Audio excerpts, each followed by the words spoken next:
Welcome back to another episode of Let's Go Hunt, where we're not going to talk about diesels for 2 hours again tonight, maybe. On the episode tonight, Mike Gonzalez, fast is broke, broke is slow, whatever that means. Dave Packard, stay-at-home dad. Sam Alexander, who knows when to walk away and can't even run. And here to say that boy ain't right in the head, I'm Vince H. Tonight, around the campfire, we're talking about stuff and things and something I did. And yeah, we didn't update that part of the show notes. It's Cool. figurative running, sir. Oh, okay. Okay. It's It's- running is a figure of speech. He knows when to run, but he doesn't know how. Mine is a euphemism or whatever on slow is smooth, smooth is fast. Oh, I thought it was a euphemism about being poor. No, about being broken, but saying fast is broken throws off the cadence. See- So You see these colors here? These colors don't run, motherfucker. why are you holding your nipple like that? That's weird. My nipple's down here. It's not up That's- here. If my that's a nipple weird was up move. here on my collarbone, I could probably make a lot of money. Like, hey guys, How? Hey guys, see you want to see Sam something the- cool? Collarbone nipple guy?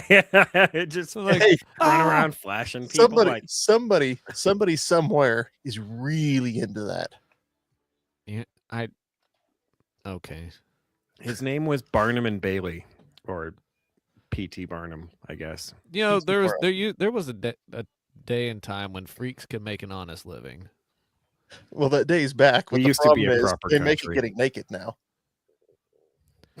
Never forget what they took from us. Nobody cares Fraggle- about the bearded lady because they're not feeling the beard anyway. Raggle Fraggle says, "Hey Sam, last week when you said you knew someone from Louisiana, was I referring to Phil? I wasn't here last week, sir. Get your memory checked out." Maybe And no, I don't know anyone named Phil in Louisiana. This is not somebody anybody would know. It's just a random person whose grandfather died and left him a shit ton of guns. So every time I'm like, man, this is kind of cool, or man, I want one of these. Oh yeah, I got one of those. Shut the fuck up, man. that's neato. It is, except for when you're like, hey, this is real cool. You're like, oh, I got one of those. They're all right. Like, So fill me in. No. I'd rather Mhm. not. Nope. So yeah, I'm at home for 2 weeks. What has happened? I burned myself, and then when I went to do the right thing and just get some medicine, they're like, "No work for you." So now But I'm why? literally twiddling thumbs. Yeah, that So Vince has question. Why? Dave, you're supposed to run these scams during hunting season. I know Yeah, that's dude. the shit thing. You missed. I missed. I had to take off time for hunting, and now that I cannot go to work, I miss all the fucking snow. Oh, yeah, shit! you can have your yeah. weather. You can have your weather back, by the way. Oh, you just wait till this weekend, sir. Oh god. I You're I supposed to have get like seen- 4 times what we're supposed to. I have seen forecasts anywhere from So he's gonna get 4 inches. 6 inches to 15. for I this would area. everything that I saw down there was 15. So if I was but like- if it's if your weather forecasts or anything like ours, you won't get jack shit.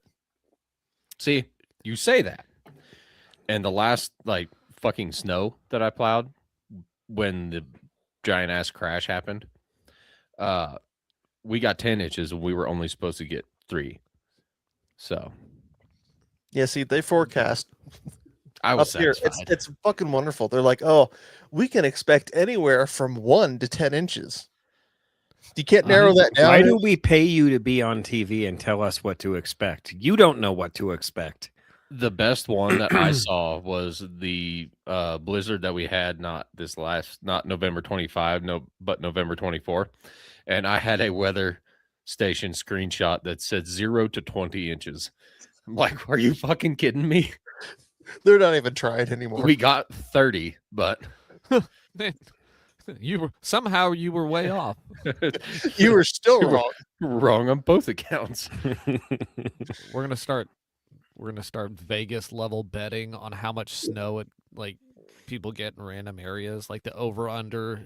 Oh no, that yeah. already exists. There's an app called like Kalshi or something. where No people do way. that shit. Oh Yeah, yeah, oh, yeah. No way. People Just bet on the random weather. ass bids. Yep. Yeah, because That's it's a picture of some gal. It's like I can make money on that, and then she goes and bids on something. Another $1 million idea that I can't take. That's going to be the advantage of. next sponsor of the NFL. Is bidding on the weather. But no, I Because feel you. bidding on sports isn't enough. Let's bid on the weather. Either way, I saw the forecast for, we could get 15 inches of snow, and the low on Sunday night is supposed to be -2 without Mhm. wind chill, which is the coldest if it hits that's the coldest I will have ever seen it south of Nebraska. I was in Nebraska, or actually northern Kansas 4 years ago, and it was -1 degrees in the morning and warmed up to 3 that afternoon. That's a good swing. Yeah. And so I'm on my phone texting my mechanic like, "Hey, do you think you can have my truck back by Thursday?" And he's like, "Yeah, it should be fine." I was like, "Oh, I'm gonna have you put tires on it while it's there." I know I lifted the minivan, but I really don't want to drive it. I'm really disappointed in the Toyo ATs that I put on it. I just felt like they wore out really fast. That's weird. Yeah, How many miles did you get out of them? it's well Like under 100,000. 40,000. Damn. Yeah, I'd have to go look at my my records when I actually bought them and what mileage was on it, but it was not. I did not get a lot of miles out of those, and I'm pretty disappointed. I get 50,000 out of mine, and I live on fucking dirt. See, I had this same fucking problem with the rears of my truck. Were they Wearing out. Toyos? I don't remember what brand. No, they weren't Toyos. I remember what brand they were, but still, tires wore out real fucking fast. Faster than I've Also- ever had wear tires wear out before in my life. I also remember when I bought the Toyos, the Falcons were cheaper, and they had a higher mileage warranty on them. But I was like, they're Toyo ATs. Like, why wouldn't I get the Toyos? And yeah, disappointment. But That's why Mike Yeah. got a new set of tires. I did indeed. I got the Pathfinder ATs, light trucks. Those Daggone 10-ply. daggone. I've been pretty happy with them so far. I haven't had a chance to actually see how they handle in the snow because the last good snow we got, I stayed home for 2 days. Not that by choice, but like, why go out? There was no reason to. In fact, it was on a Friday, and we got so much snow that in my 3 years at Chicken Store, they've never once like canceled Chicken Store for snow, and they canceled Chicken Store for snow that day because they were like, all right, night before they were like, all right, everybody come in we're going to open at 8:30, and then the next day, like 7:30 rolled around. All right, we're pushing it to 10:30, and then like 7:45. No, we're just closing. Everybody enjoy the snow day. yeah, Ty, I buy used tires most of the time, but this time, I don't think I have time. So I'm gonna put a set of new tires on it, I think. I will say this much: the Pathfinders are quiet. The BF Goodriches that I had on it before that came with it, they were the standard BF Goodrich that you see on like every Jeep. The The AT KO2. yeah, AT2s or whatever. You just KO2. it's not. Thank you. They were really noisy. BFG's a lot of hype unless you get into like the really big expensive shit. And then it's like, okay, these are awesome in certain applications. But the Pathfinders, if you don't know what the Pathfinders are, they're a knockoff. It's Discount Tires, great value brand of the Hankook Dynapro. So it's a Hankook Dynapro. That's with what a I had. Pathfinder. That wore out the fuck on the rear on my rear. Really? Pathfinder. I thought you got the Big O's. No. Oh, So apparently those Pathfinders don't like handling weight. That's all I can say. That might be it. But I've never That had sucks. tires wear out that fast in my rear, and I'm always carrying lots of weight.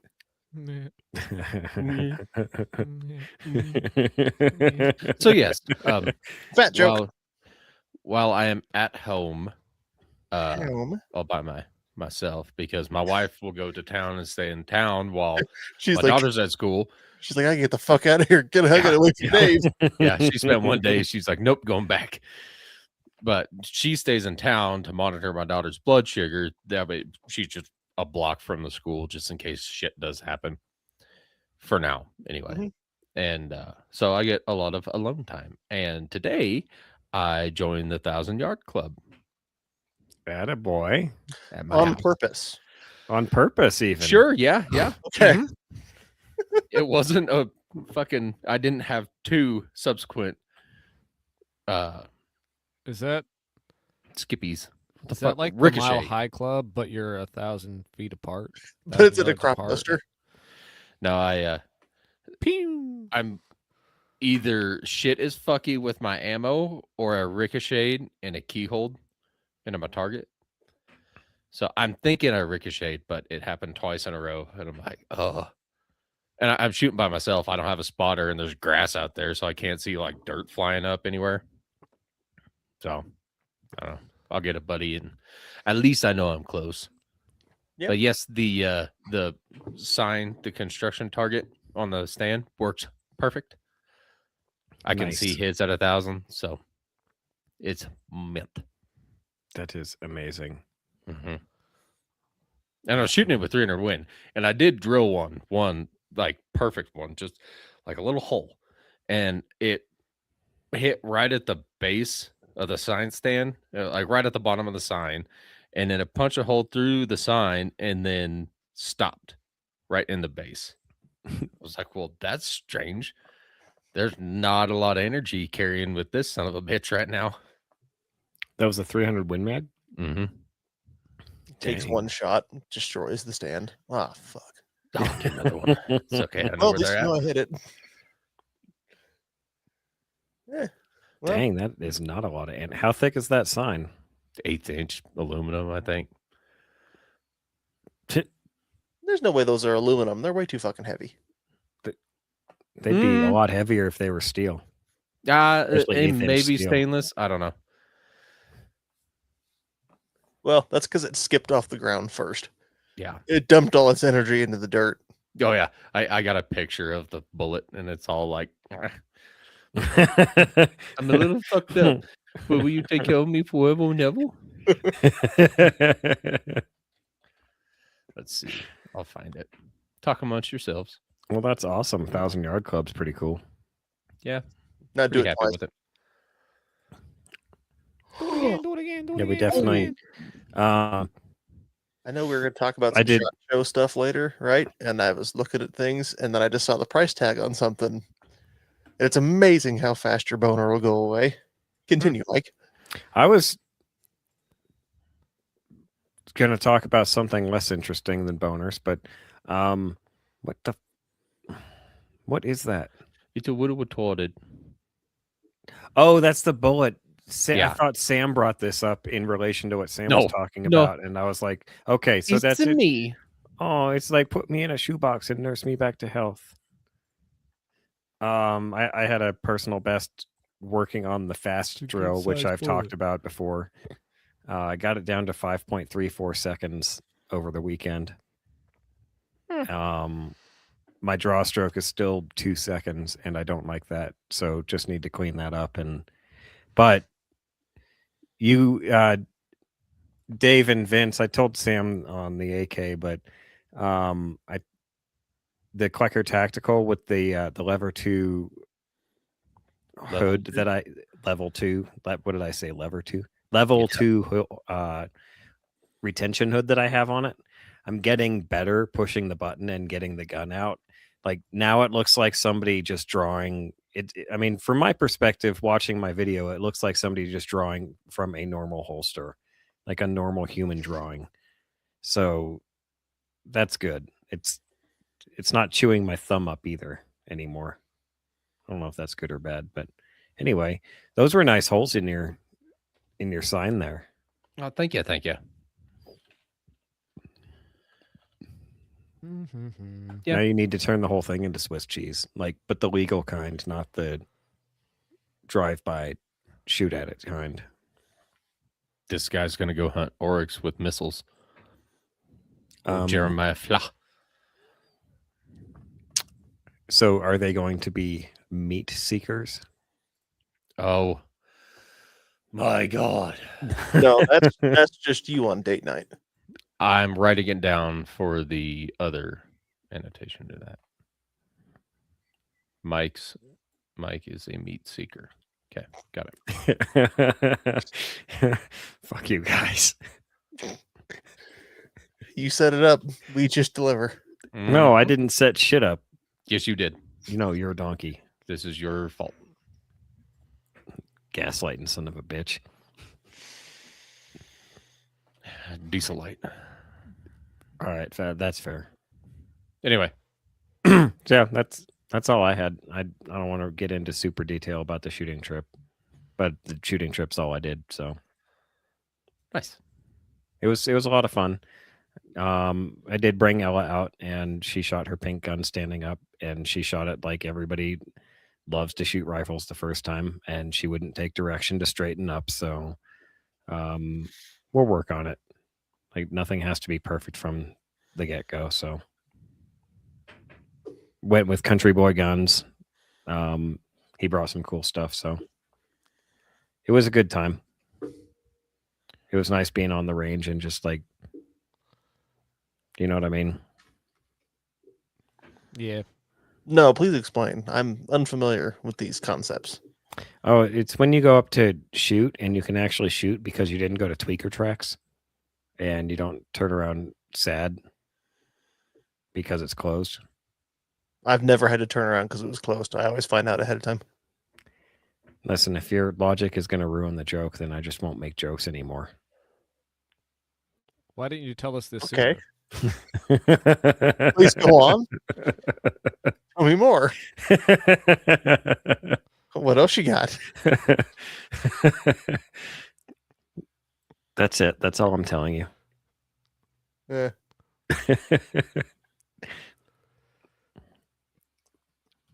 Well, I had something happen this last weekend. I had What my did you do, running Vince? gun. Oh yeah.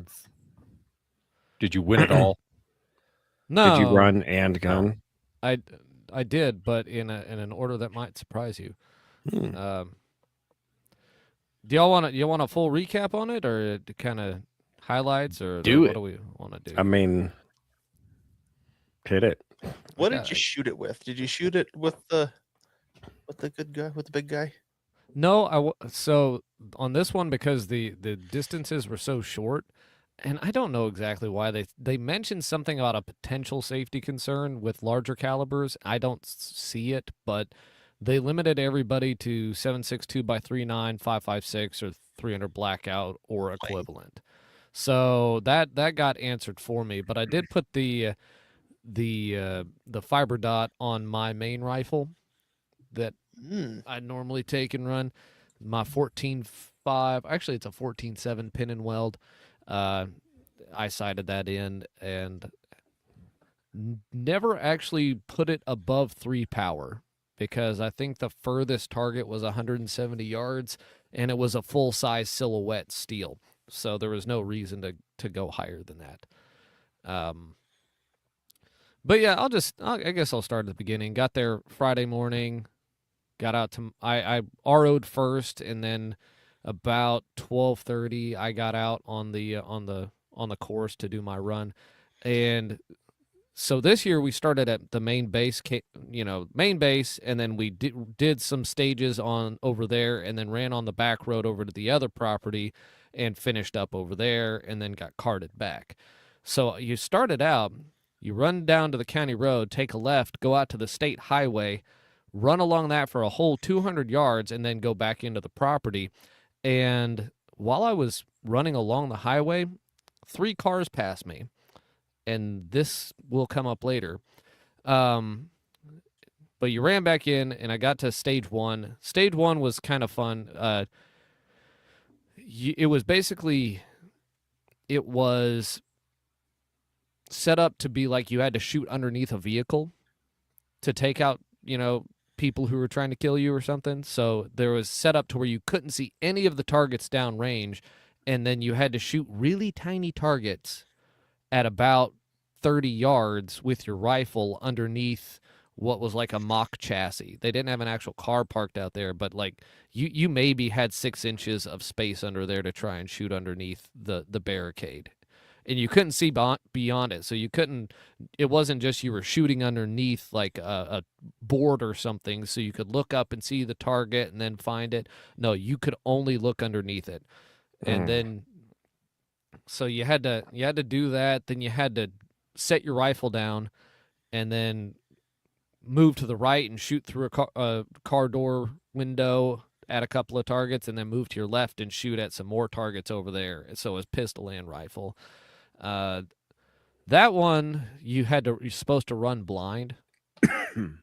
Like they had it blocked off to where you couldn't see on the actual day of, but they're like, hey, you're supposed to run this blind, so just turn around and look that way, because we're all the ROs, and it's like, okay, I guess I'll just stare over here for a while.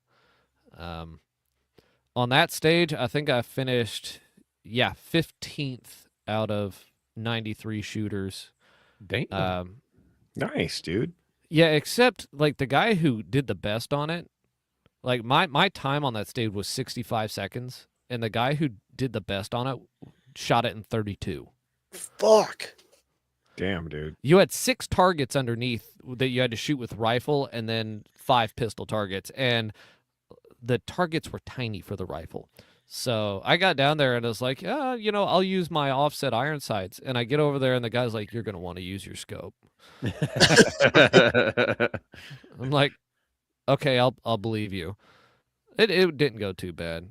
But from there, I ran over to stage 2, went over a couple of obstacles. Stage 2 was fun. That was the one I was assigned to all weekend, was stage 2.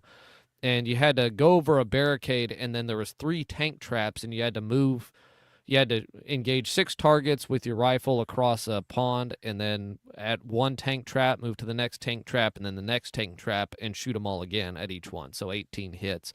But the fun part about that is there was a bunch of trees in the way, so you couldn't just post up in the same spot on the tank trap. You had to move around to actually get to the targets and to be able to see them.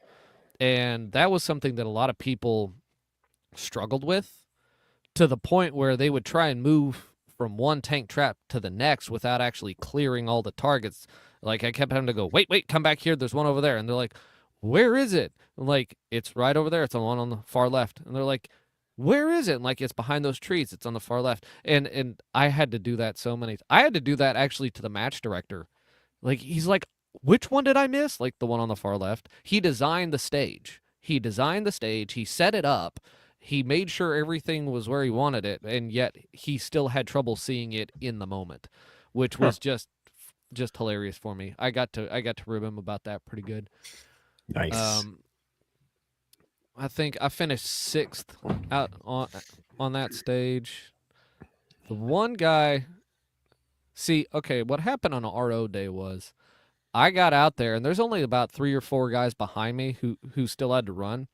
And at least 3 times I finished a stage, and the RO was like, that's the best time we've had so far today.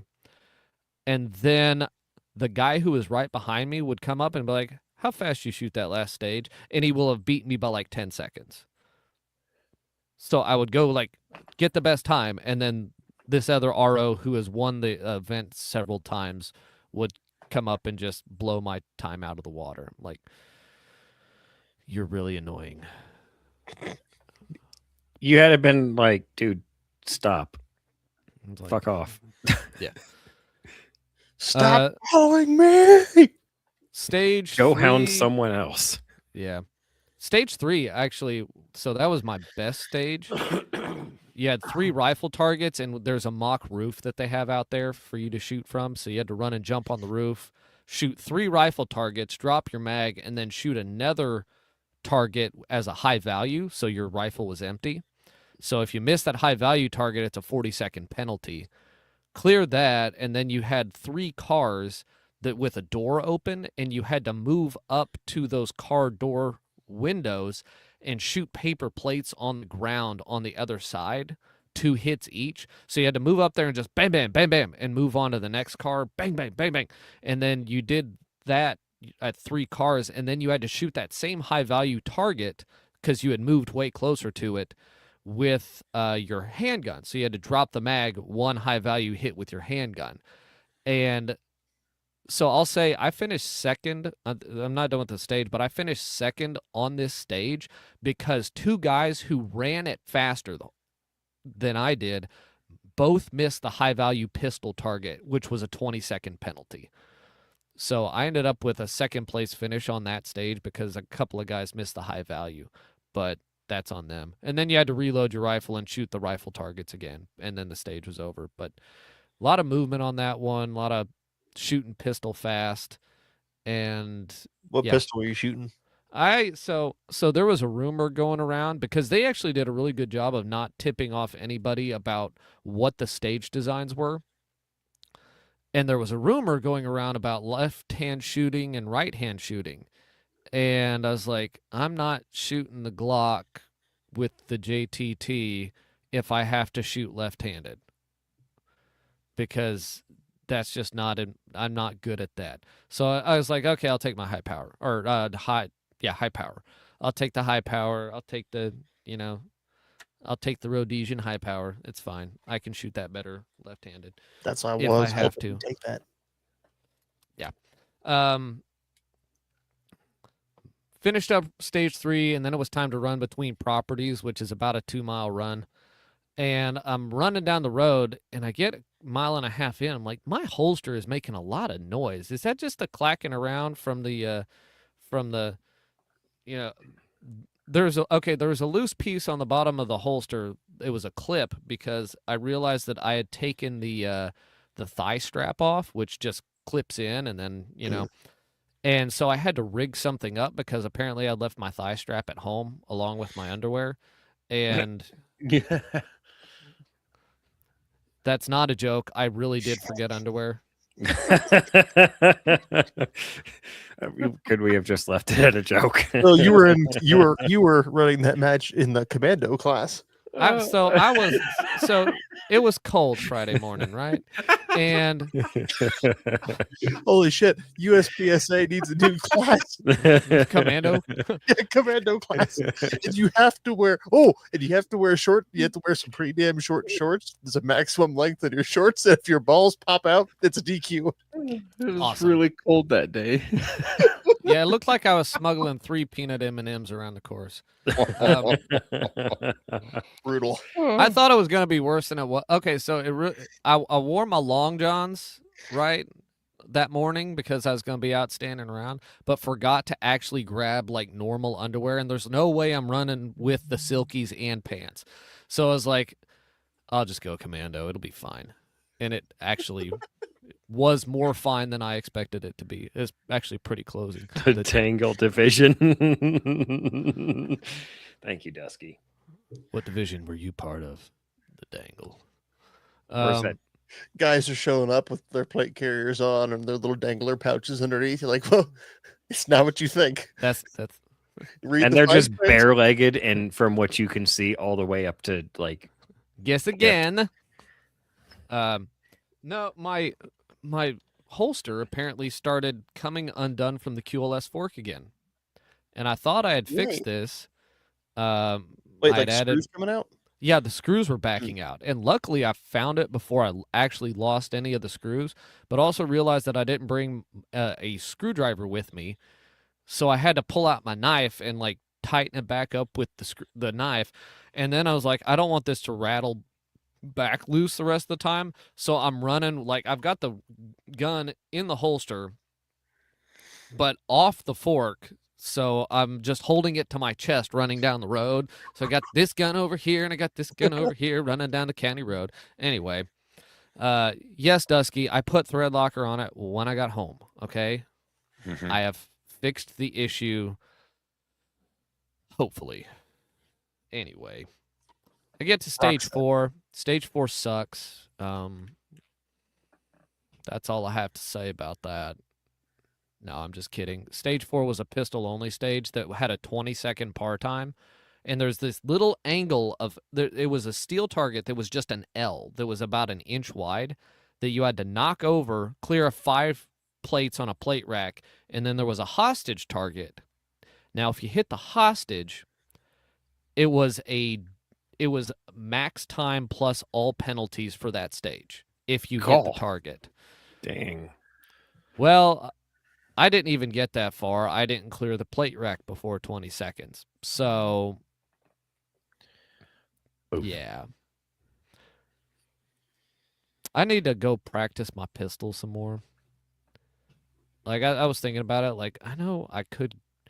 Like, this is not a gear issue. This is a skill issue. And I know the last time I was here talking about one of these that I was like, yeah, I need to practice my pistol. And then I didn't. Now I really need to practice my pistol. But I'm actually looking forward to it. Like, okay, I need to go out. I need to work on. Mike, I know you've mentioned a couple of things. Like, you should try this.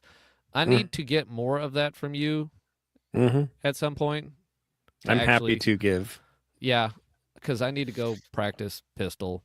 And I also realize I have kind of been doing this on hard mode because the only thing I load is 147s at max velocity. Mm. So that's as much recoil as possible out of the 9mm, which helps if you have to knock over plates on a plate rack. Actually, I did hit one and it didn't knock over immediately. So that's a thing that does happen. And the 147s help with that, but still. So I finished 73rd out of 93 on that stage, which was obnoxious. The next stage was actually really fun. It was a rifle-only stage where you started seated in a vehicle with your rifle loaded in the passenger seat next to you, hands on the wheel, and on the beep, you had a target straight in front of you, 1 just to your right out the windshield, and then 3 to your right out the passenger side window. On the first, so inside the vehicle, you had to shoot all of those targets left-handed. So the left-handed, right-handed turned out to be rifle shooting. So it wasn't the pistol. I was like, okay. But so you had 2 out the windshield, 3 out the passenger window, and then you had to get out of the vehicle, rifle pointed downrange the whole time, move to the back of the vehicle, and engage all of the targets with your right hand. So you had to do left hand in the vehicle, right hand out of the vehicle. And that one was actually fun because I did that one really fast. I still somehow only I came in 4th on that stage, but the difference between 4th and 1st on that stage was 3 seconds. Like, the fastest guy shot it exactly 3 seconds faster than me. I shot it in 30.95, I think. How far were Yeah. the targets on that stage? So the first target, the one furthest to the left out the windshield was 150, and then there was like a half IPSC steel at 75 just to the right of it, and then the 3 to the right out the window were pretty close. Like, they're pretty close, pretty big. You could shoot them pretty fast. I'll say, like, this whole time I'm not shooting the best with my rifle, but I'm shooting. Yes, that is the Western Oklahoma deer stand. You shoot straight out the windshield. Sometimes out the side window. It's a practical application. Hey, you getting away? But I was shooting fast, and my makeup shots were coming really fast. So, like, I was missing some, but I wasn't missing and like, oh gosh, I'm so unsteady. It was like bang, bang, and I'd get it on the second one. So I was shooting fast and good with the rifle, I thought. I finished 4th on that stage. Stage 6 wasn't anything fancy or great. It was just 9 targets that you had to shoot with the rifle, and then you had to run down close and shoot 4 more with 2 hits each from a pistol. I didn't shoot too bad on that one. And then the last stage,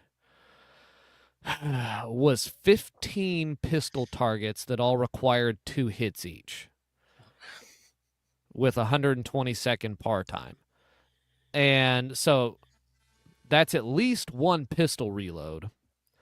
I had a failure to feed during that one, so I had to strip a mag out and clear a jam.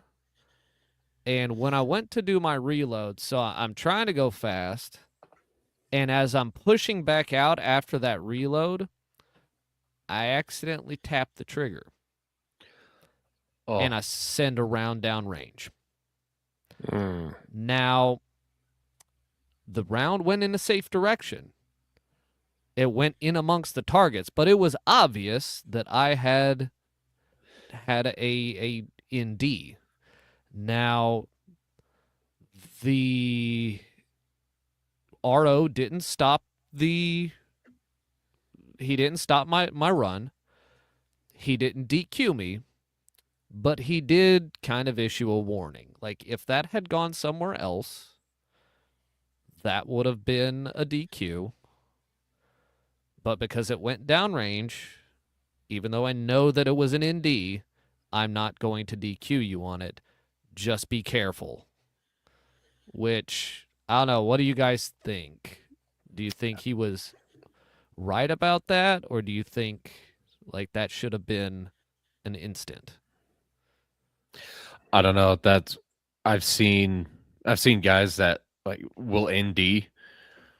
Like I watched a guy do a reload and chamber one, and when he did, he sent a round into the target, and they DQ'd him for that just because it was an ND. Now that was an indoor range with an indoor match, so it little different circumstances. Mm-hmm. Honestly, I think RO discretion. I would agree. Like the majority of ROs that I know would probably have just like 90% of them would probably have just DQ'd you and moved on. But that's USPSA. That's not, I don't know who runs your run and guns. So, and what rules they run by. This is not it. Some of the guys have mentioned it. It's the rules they run by is that the RO's word is final. That's the rules they run by. There's no governing body. These are all what you would call an outlaw match. Even everything that's called a run and gun it's not governed by anything. So it's just a bunch of guys that set up a match and a bunch of other guys come and they shoot the match and you all have fun. There's no I mean, okay, there's prizes, there's awards, there's prize table. It's a full on match. It's just not like there's not like regionals and then you go do something else. National standing or whatever. Now there is a community around like, oh, have you been to this run and gun? Have you been to this one? Have you been to this one? Yeah. Do you know this guy? He's the match director for this run and gun, and like all that kind of stuff. So I would say, based on that, rule wise, I would say based on that RO was within his discretion. I think that's a fair call. I think the reason, the way that you describe it now, the reason that I've seen it mostly go the other way and mostly be a DQ is because most of the matches I shoot are USPSA sanctioned matches, and I'm guessing the ROs there are just zero tolerance. The tolerance that I have seen and how I've gotten are from the private non-sanctioned but run like USPSA matches, because they know, like at the private ones, they know that you're there to learn. You're there to, like, it's okay to make mistakes. Just don't be unsafe about it. Like I had an ND as well. And while they like DQ'd me, they were like, you come on back and shoot. Like you came all the way down here. You haven't been here in years. Like, come on back. Like it doesn't mean anything. Just be more careful. And I was like, you're right. I was too nervous. And like what happened, I was shooting PCC and I went to do a reload and my finger slipped and I just let one fly and it went into the bulletproof ceiling. I was also wearing gloves. Ooh. Because it was cold. and I usually wear gloves at these, but whenever I go shoot around the house or whatever, I don't wear gloves. So there was a feel issue potentially there, which is just a training issue. But that goes Yeah. back to I need to train my reloads. I need to just train shooting with the handgun in general. I need to work on all of it.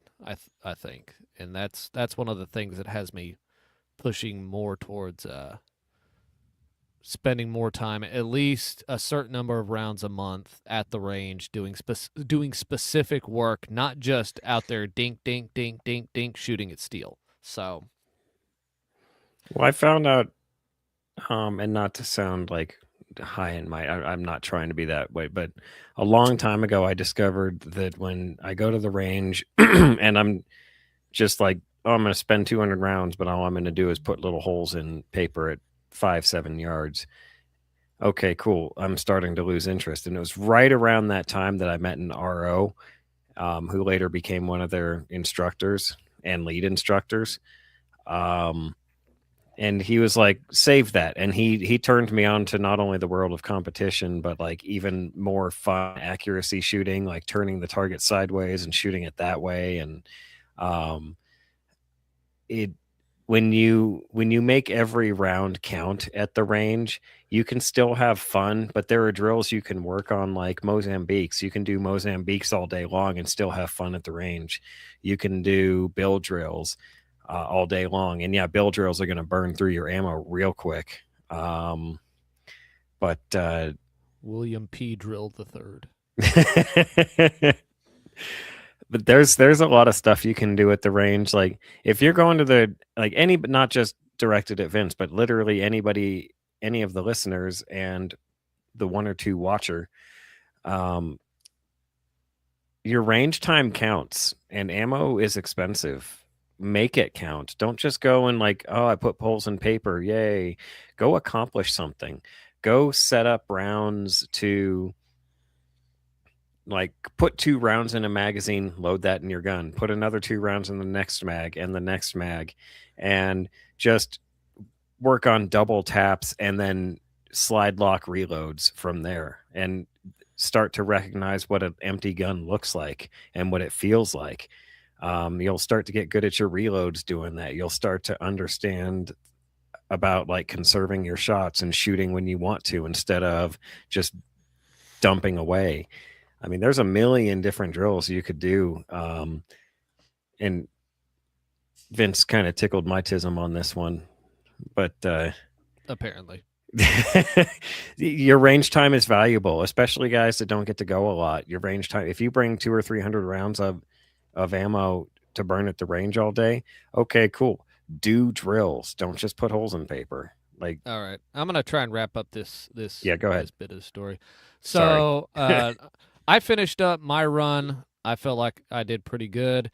Turns out I got beat on the first day by like a minute and a half. I ran like 105 and change, and another RO ran 104 and change. And turns out that guy also shot, like just barely shot better than I did. So I went and I hit that guy up and was like, hey, the next time we do a team event, you want to jump on as my teammate? And so I think I'm going to snag that guy as my teammate because he can run and he can shoot. Fuck So that's when you do the team events at these, that's if you're not on the same wavelength in that in one of those two categories, you're going to have a bad time. I ended up running 4th overall, and the guy who beat me on the first day ran 1st. So the difference between 1st and 4th place run time was a minute and 20 seconds. So 4 guys ran like right there in the same vicinity. And I ended up shooting 14th, and that gave me a total finish place of 8th overall. Out of 93? Out of 93, yeah. Fucking A. damn, dude. Like I said, if I could shoot a pistol, I might have been top 5. Because, failing to finish stage 4 and then taking forever on stage 7 and fumbling around on it did not help my shoot score. and my run score was fast enough that I should have been able to do better. But I have things to work on. Noted malfunctions out there. Even though it was cold for both days, I did not note really many malfunctions. The only one of note was a guy when I was out there on stage 2 on the second day. So I actually used a couple of Amend 2 magazines while I was out there because I bought them for $5 each at the local gun shop because the guy's like, I'll make you a deal on those. Like, okay. And I ran a couple of those to see what for, and it was like, these seem to work fine for me. But a guy on stage 2 managed to over-insert one into his AR. And I'm like, what's this guy doing? Because he's on the clock, and at a certain point, even when someone's on the clock, like as the RO, like I'll start helping them. Mm-hmm. So like, okay, like you hold that button. I ended up yanking the mag out, had him clear it, gave him the mag back, like just insert it lightly, and because I was like, he's over inserted this. At some point, I figure out that he's over inserted the mag. Like I didn't know that was possible. I didn't either. Yeah, he still cleared 5 of the 18 targets after we cleared the rifle on 120-second par time. But it was like that was the only real malfunction I saw while I was ROing that day. But I got back in from my run, and I walk into the office there, and I'm talking to the match director, and it's like, yeah, we had a Pawnee County Sheriff's deputy show up earlier. Apparently somebody called 911 for a terrorist running down the road with a rifle. Was he clutching the holster to his chest? No, that was later. And so I was like, okay, that was funny, but apparently, so the local sheriff knows these people. The deputies, their central dispatch, they know what's going on here. But the 911 call went over to Perry, and so they called their local highway patrol, who then radioed it over to Pawnee County. So there's like all these levels in between to the point where it gets lost in the mix where it is. And so they had to send a deputy out. The deputy walks in the office there, and match director doesn't even notice it's a deputy at first. He just thinks it's another competitor who shows up in his battle rattle. And he's like, oh, I see what's going on here. It's fine. And the match director's like, you look like you got everything you need. You want to borrow a rifle? And he's like, no, I'm on duty. I got to go do other stuff. And he's like, all right, fine. So we get to talking later. And so I'm listening to the guy who's telling the story, who was the deputy rolled up as he was heading out for his run. He was the second to last guy out. And I'm starting to put together the timeline of when the deputy got there to who was out by the road at that point and who would have had to have been out there to make the call to 911 and the deputy showing up line up just time-wise. And then I start to realize it's about the time I was out there. Oh, shit. And then I start to think, like, okay, the guy who started in front of me and the guy who started behind me and behind him, who looks most like a terrorist? And I'm like, Sunny Beach, someone called the cops on me.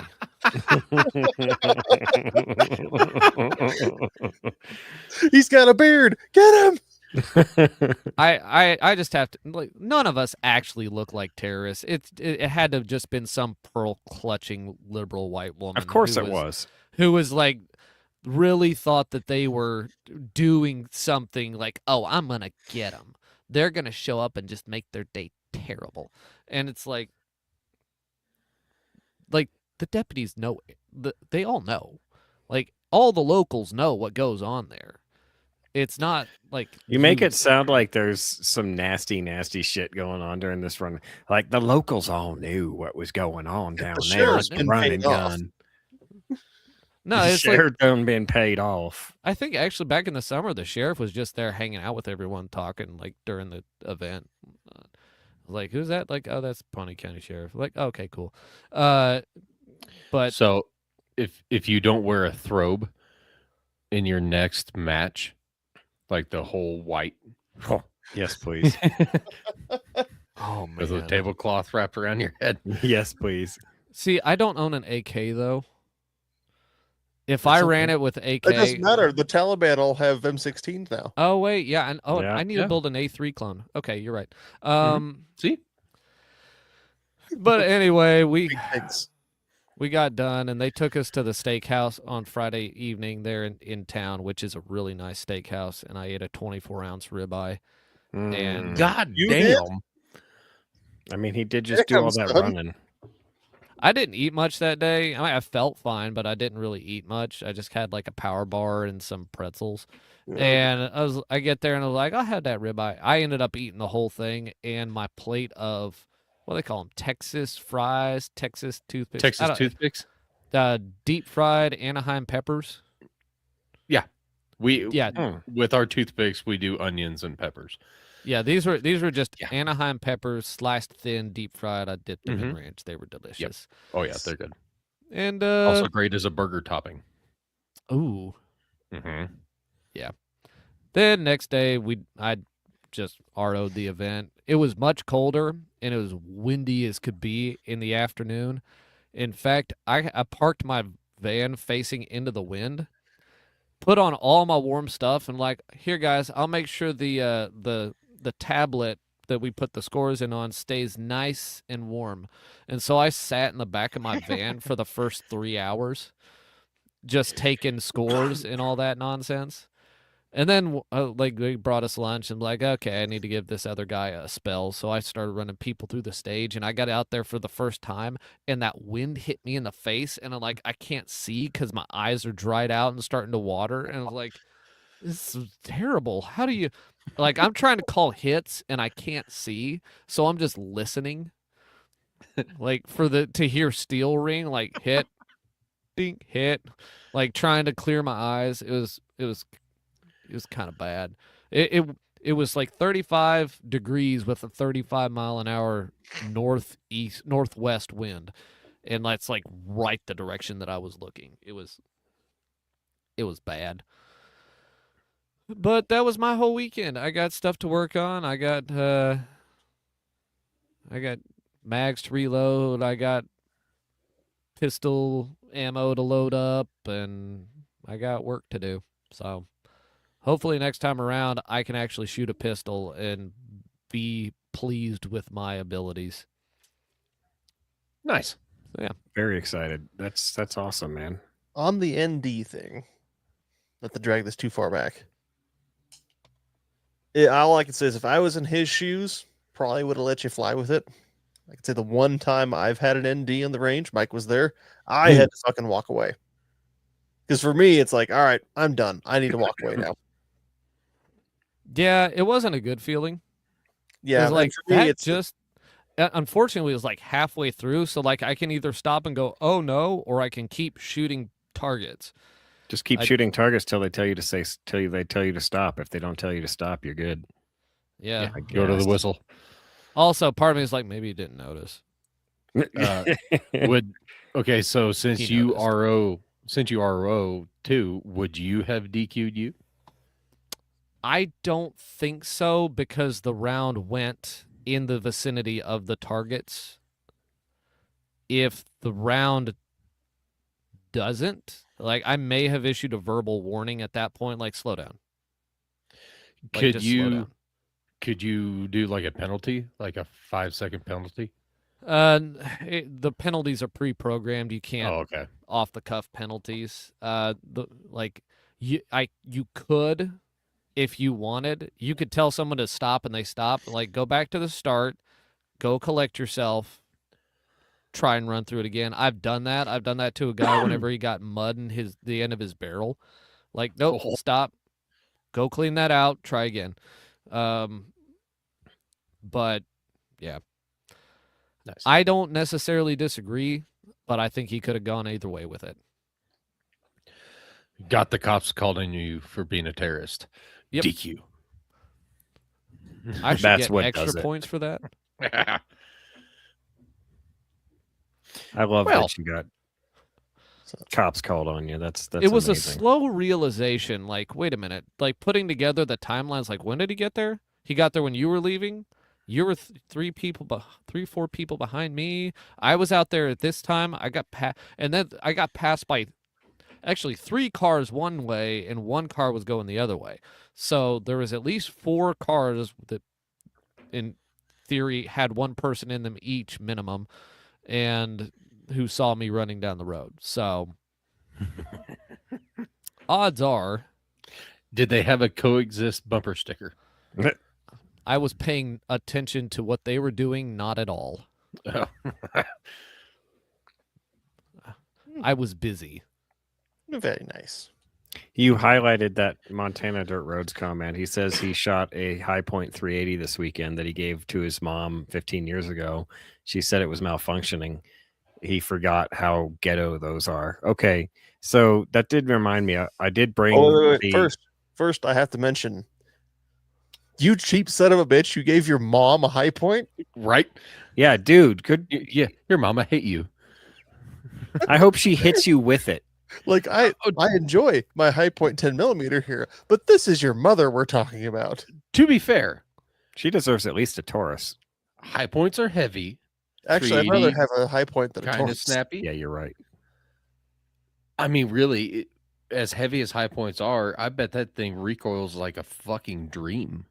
It's a mother. Buy your mother a 2011, you cheap bastard. My mom's got an AR-15. My Couldn't mom get on the has back porch. Mama just chased him off the High Point.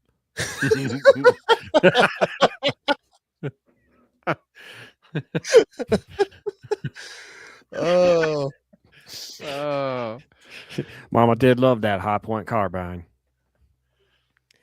Jeez. Hey, It died on stupid the Tuesday. hey, stupid StreamYard AI, clip that. It won't do it, but I want it to. I bet that's a comfortable gun. I'd So like are a you- gun like that. My mama said that gun take me anywhere. Yeah. It was my magic gun.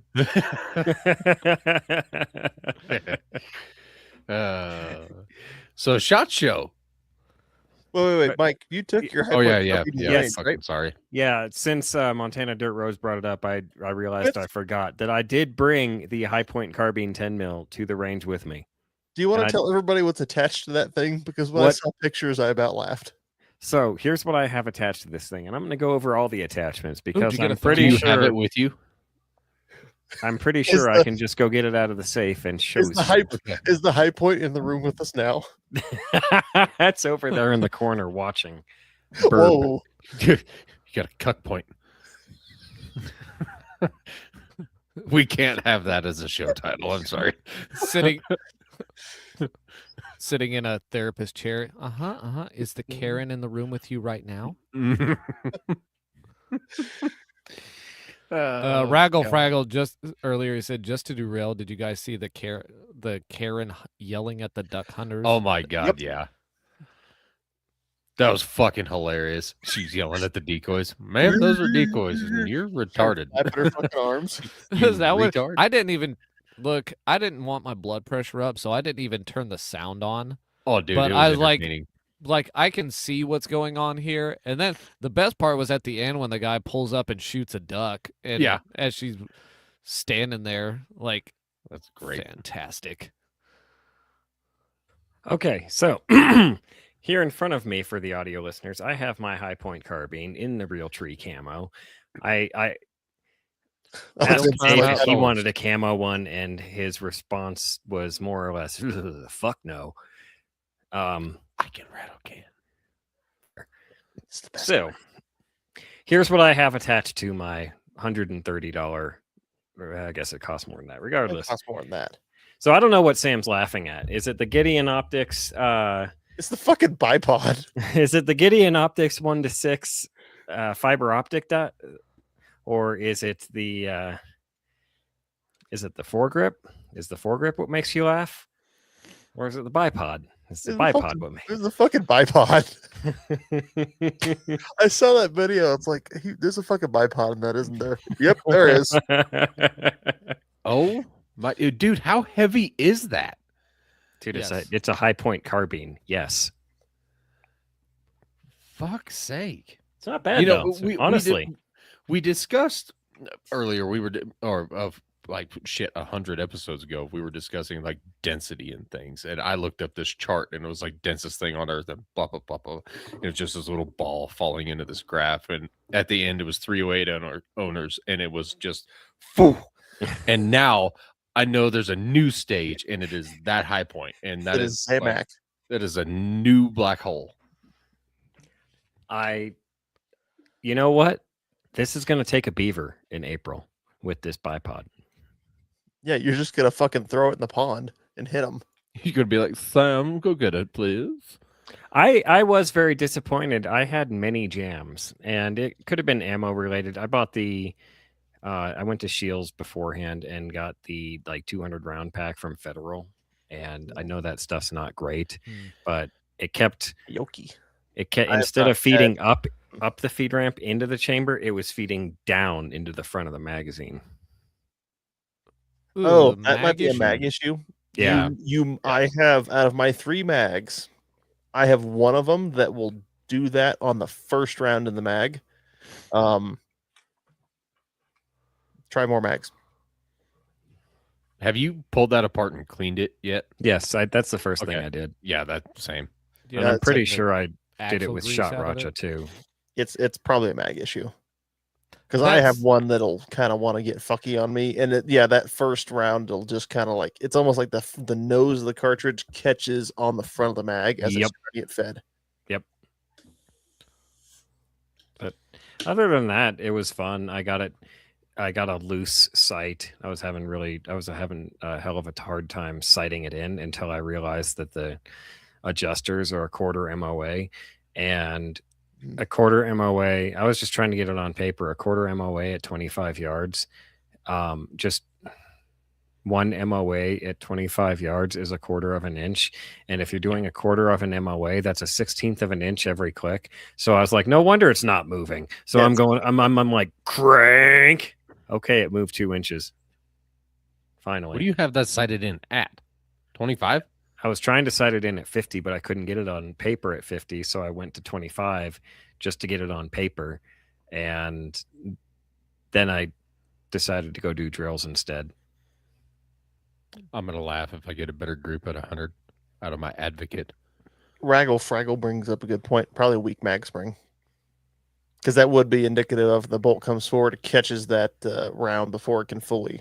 Yeah, that would make sense. I agree with that. That doesn't explain mine in the first round, but either way, I think you've still only got 1 mag, don't you? Yeah, I need to get more. You gotta get more. I'd get a couple more and see, because I've got like 4, and I really need to go out and figure out which one it is, because I thought I labeled it, but apparently I did not. One of mine does that. You know, you guys are making fun of me, like in your heads maybe, but the gun already weighs so much. What's the weight of this bipod? Verbally, it's not on our heads. We vocalized it. Yes. It does look much better without the front sight, though. Like if you ever get a high point carbine, that's the first thing you should take off. Disagree. I like the front sight. It needs to be out there to balance the rest of the gun with something visual up front. Now you need to get a 458 Dreadnought to hang off the front of it. Oh, I am in the market now for a 45 caliber can for reasons, and also a 22 caliber can for reasons. We will discuss after the show. Yar. With Vince. Indeed. But yar. Vince, what did you run off and grab hold of? Oh, I was looking at something, and it made me very interested. I grabbed my son's air rifle, or air gun, air rifle thing. I don't know. It's not a rifle. Whatever. I swapped optics. I took the 5X Prism off his AR, and I put it on the back of this, so he could get a little bit more magnification. And I actually really like it. I think it's really cool. Is that the thing he's murdered like half the squirrels in Oklahoma with? Yes. Nice. Fucking He also had A. apparently he had his sister out there shooting it the other day, which Nice. I didn't approve of, but I don't disapprove of. Though I did find something, a release at SHOT Show. Let me see. I'm going to share my screen. Do it. I'm working. You do it, Dave, so we don't I'll add do it and take it away and add it and take it away again. Okay. Is it sharing? Mm-hmm. Okay. CCI has come out with airgun slugs for small game. Oh, That's pretty cool. fuck yeah.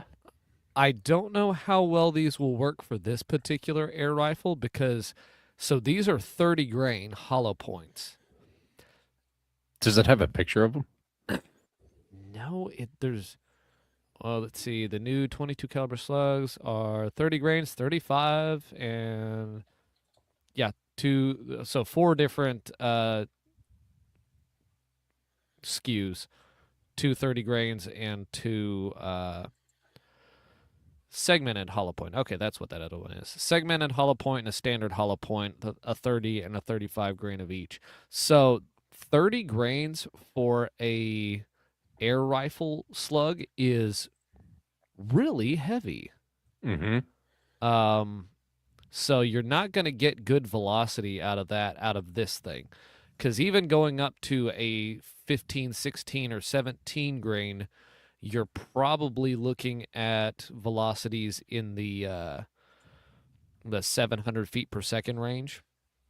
Because the quoted 780 is for a 12 grain lead slug. You'll get more out of an alloy slug, out of an alloy pellet. But so these are probably pretty slow out of this. But if you get something that'll give you, 1,200 or 1,100 with lighter stuff, you still may get not 850, 900, 1,000 out of a 30 or 35 grain, which I think that these are pretty interesting because this is about the heaviest I've seen, and the fact that they have segmented hollow points and hollow points. Well, if Dusky endorses CCI segmented hollow points, they must be pretty damn good. Because that man's killed more squirrels. Yeah. And I've seen. They actually had to truck squirrels into Florida from other states, and it's all his fault. Squirrel Reintroduction Act. Protect the squirrels. Protect. Next thing you know, there's going to be a Karen out there yelling at him for killing squirrels. She's out there chittering like one. You're over there killing squirrels. Over there. Yeah, she doesn't Protect flap her squirrel. arms. She just tucks her hands up by her chin. Oh my God, you're over there killing squirrels. Over there. Like, oh my God. CCI has also come out with 2 new hunting loads for 22 long rifle, both a subsonic and supersonic lead flat nose. So that's also interesting. There's another release I saw out there. I've had some subsonic 22 ammo for a long time that I'd shoot my 1522, my M&P 1522. Mhm. All you hear is the damn bolt clacking back and forth. Oh, dude, it's stupid quiet. Uh-huh. put a There's not even there's not even a can on that gun. It's just like, Yeah. oh, that was the bolt. Dude, you put a suppressor on it, and it's just going to be like, all it's going to be is chink, and then you're going to hear a thwack as the bullet hits the target. On the other hand, I put it in my grandpa's old H&R 22 revolver. Not hearing safe. No, they're No. still pretty poppy there. Yep. I was like, oh, sweet. Ow. Never mind. My brother-in-law has one of those Heritage Rough Riders with a 16-inch barrel. Yep. Decent out of there, but Speaking of SHOT Show things, are we going to start on that? Oh, that's what here, I just just a second. did. Okay, Here, yeah. just a hot second. I got one more point. I shot the quiet out of my father-in-law's Henry 22 lever gun, and it is legit just the hammer falling. That's all you hear. Stupid fucking quiet. I did Wild. so with my bolt action. You just hear that tink of the firing pin dropping, and it's like, did that go off? Mm-hmm. It's with the suppressor on it. It is just beyond quiet. Like you have to confirm a hit. That way you know you ain't got a squib. Yeah, I thought the high point carbine squibbed on me. Turns out it was the rounds just not it got jammed up into the Turns nose of out the I just magazine. It missed. wouldn't feed. Yeah, turns out. You ever seen that photo of the high point carbine with like 15 rounds that squibbed into each other? Yes. That's I like that picture. That's Yeah. one of my favorite pictures. Yeah. That's Montana Dirt Road's mom. Like my gun's not working. I think I see the problem. Speaking, okay, so I mentioned revolvers briefly came up. Mhm. Shot Show things. Mhm. Midwest Industries is putting out. You can buy it right now. It is a pistol arm brace quotation marks for revolvers. Am I sharing the right screen? Yes. Yeah. Yes, you are. Okay, good, because I don't know if anyone else is like gets a big hard on from looking at this, but I sure do. I mean, it's neat, it's a but I new wouldn't go hard. Does it fold underneath? No, so it's a lot Okay. like some of the old. I mean, old ones. We're talking like fucking back in the late 19th Way back, century. yeah. But you replace the grip, and it's for like GP100 Colts, so like basically every revolver under the sun almost. You replace the grip on it, and then the brace screws into the bottom of that grip. I'm sure it's got a couple locking lugs on it too. And I'm just like, oh, I need one of these for my GP100. I like it, and I think it is useful for especially for straight wall states. That's about the only use I It can does think of for fold this. underneath it. I mean, yeah, actually, though, you probably can rotate it around to fold it. Yep. Okay, so that changes shit for me because Can it fire now- folded? let me whip out my Sorry. revolver. I'm not sure if you can like. I mean, it'd be fucking neato if you could. Excuse me while I whip If it had, this like, out. A detent where it would click and The downside of them is they are. Expensive. Hang on. Midwest. They are $320. that's not as bad as I thought. It could be better. I would like them around. I'm not like, exactly 200. excited. I'm not exactly excited about the prospect of shooting a 357 Magnum with that like leverage, because that your recoil is not in line with your arm. It is coming down kind of at a weird fucking lever motion. But But That'd that be is fine. why we have no tax stamps right now, or $0 tax stamps to SBR that bitch. Mhm. Short barrel rifle GP100. Oh yeah. Mhm.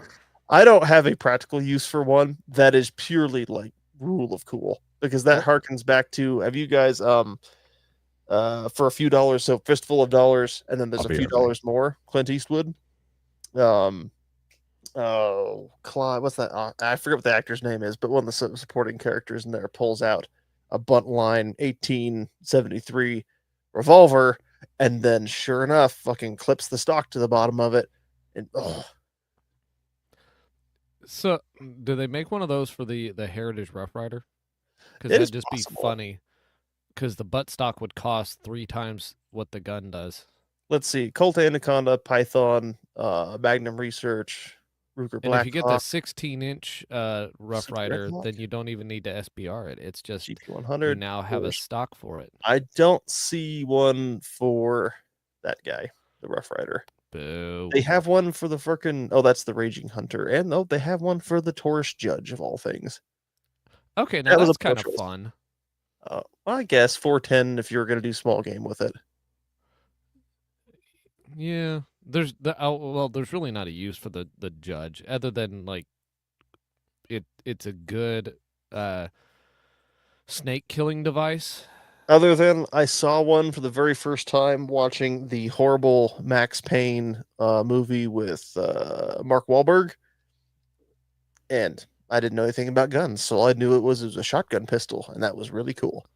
I'd be more interested in it if it was smoothbore. That way your shot would actually work like shot, and it wouldn't just spin off into nothing the second you fired it. I wouldn't trust that thing if my target was 3 feet in front of me. If What, you've They have ever, a horrible spread. I shot rat shot out of my 357 one time, and at about 15 feet, it was literally just all over the target, just everywhere. It's like, I guess if you want, I don't know, if you got to pop a balloon or a bunch of balloons at once, maybe, And one of the balloons is directly 2 feet in front of you. and one's 8 feet to the right. And another is 12 feet above you. Yeah, you might get all of them. Who knows? Anyway, that's one of the things that I saw pop out. I don't think it was released. Maybe it was announced at SHOT Show. But the cool thing is you could go ahead and freaking put it in your cart right now. Except for they're out of stock. Of course they're out of stock because people bought them up. But I thought that was cool. Speaking, I've of been things you wanting can to put a- in- I've in been your wanting to cart put a red. right now. Well, hang on. I've been wanting to put a red dot on my GP100, and then I saw that. I was like, oh, Speaking of red dots for your GP100, the What? Mediator XL is live on Gideon Optics website. it is. Mhm. It is. That's tits. It's kind of. I was actually hot wondering when looking. that was going to be coming out. Did y'all get to see that one at GunCon? They had no, not at the range. I think Mike with them had it in a bag, but it wasn't out on the range. I think the bag was back at his hotel or something. You want to look in the bag, man. I wish like $50 to look in the bag. I wish Bob would walk around gun events with like a trench coat, and be like, "You need optics? I got optics everywhere." He needs to be here. He's at SHOT Show right now. Yeah, he's busy. Hey, little Bethy. The other cool thing I saw coming out of SHOT Show, which was cool until I saw the price tag for it. Da-da-da-dum. I had all this stuff stacked up, and then I scrolled off on the braces. But Henry is pumping out. Where's the name on it? There. Oh, I saw that one too. SPD Predator, which Yep. bolt action, mag fed, lever action, not lever action, bolt mag fed. Lever Lever action. I said Yeah. bolt action to start with. My bad. Normally, I'm not into this kind of thing. I was kind of into this one, and then I saw it wasn't going to be in 308 because I'd kind of want that in 308. And then the worst part is I saw the price tag on it, and the price tag on it was $2,510. Jesus. Yep. Oh, thank Because you. Oh, I was okay, going never to mind. talk about that too. Oh, well, damn it, Dave. Mhm. No, you're good. Fuck What's it. your thoughts I've on got it, Dave? I thought like conceptually, like, oh, that's pretty fucking sweet in terms of just like a neat tool around rifle. And then it's like, oh, price tag, never mind. That's Henry for you. yeah, that's It's pretty pretty. bougie for me. I mean, I like the adjustable cheek piece. I like mag fed. See, what we need is like a Rossi version of this for those of us who aren't going to spend Henry bucks and don't care about exactly the Henry fit and finish and don't care about a carbon fiber wrapped barrel. Well, yeah, that's what makes this expensive. The carbon fiber wrapped barrel is at least a third of the price here, Yeah. and then you have Why is the, that a thing? Make it all it's lightweight, lightweight. fancy. Yeah, it's Mhm. lightweight, fancy, and you might get 5 accurate shots out of it on a good day. But kind of thing. Fucking tie. Too expensive to ride on the dashboard. Wow. Yep.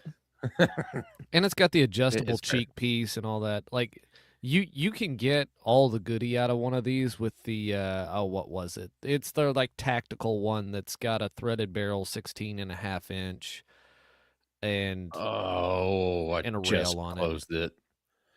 now what they ought to do is do one of those, except you have a longer rail on top. That way you could throw a thermal clip on there too, and then there you Yeah, go. for like a little varmint rifle. Yeah, that'd be awesome. I would love that. But Mhm. you could have that for way less than whatever this is. Like I don't do the carbon fiber. There's just not enough money in my blood for carbon fiber wrapped barrels. There's also not enough caring about weight in my blood for that. You know, you can get For the- enough weight reduction with like just going narrower profile barrel on it. I mean, I could say if you were, I don't know about the accuracy stuff that you talked about because you know more on that than I do. But if it was like, all right, we can give you this option for lighter weight or just a plain ass barrel, but the price was relatively similar, you might be able to get me to go, the lighter weight might be nice. But for the freaking price difference these days, no. Mm-mm. I'll just suffer a little bit more. Speaking of lightweight, I have a lightweight gun to talk about. What Lightweight. you got? Show Yeah. me. Okay. Show So it to me. give me just Show one me your hot lightweight rifle. fucking second. Let's see it. She's fucking light. So this is the Seekins Element Hunter. Oh my! Yes. That So looks like someone Dang. envisioned this for a video game who had only kind of seen a gun. mhm. So apparently this is not their stripped down tactical rifle because they're like, no, this is dedicated to hunting. So it's follows the same, like the butt pad is at the same angle as like a traditional hunting rifle and all that happy bullshit. The 16-inch barrel version comes in at 5.4 pounds and is chambered in 277 Fury or 308. And then the 20-inch version is 5.8 pounds, and the 22-inch version is 6 pounds flat. 277 Fury? Yeah. What a weird choice. Yeah. Well, that's the new hot shit, though. Right. Fury. Shit. Well, it's not. I mean, it's not shit. But I don't even. I mean, I guess. Okay, the Maybe they're- M5 rifle is shit. The round itself, I think, is solid, but Yeah. I mean, Mhm. maybe they're banking on the round becoming more popular. So Because I mean, sure enough, if you can, I mean, squeeze a good, ballistic tip expand, whatever the fuck you want to put in it, but squeeze a good hunting round in that thing, and that's a screaming ass fucking round out of that Now- shorter barrel. yeah, the thing about that's what all the 277 Fury is it's 270 Winchester performance out of a 13-inch barrel with a smaller case. That's all it is. mhm. Like Grandpa's hunting rifle ballistically mimics what the 277 Fury is designed to do.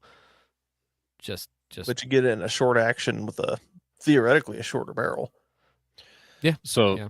the 22-inch barrel comes with, or you can get it in long action, and their 300 PRC weighs 6 pounds. that sounds like unfun to shoot. Yeah. Yee. Yeah.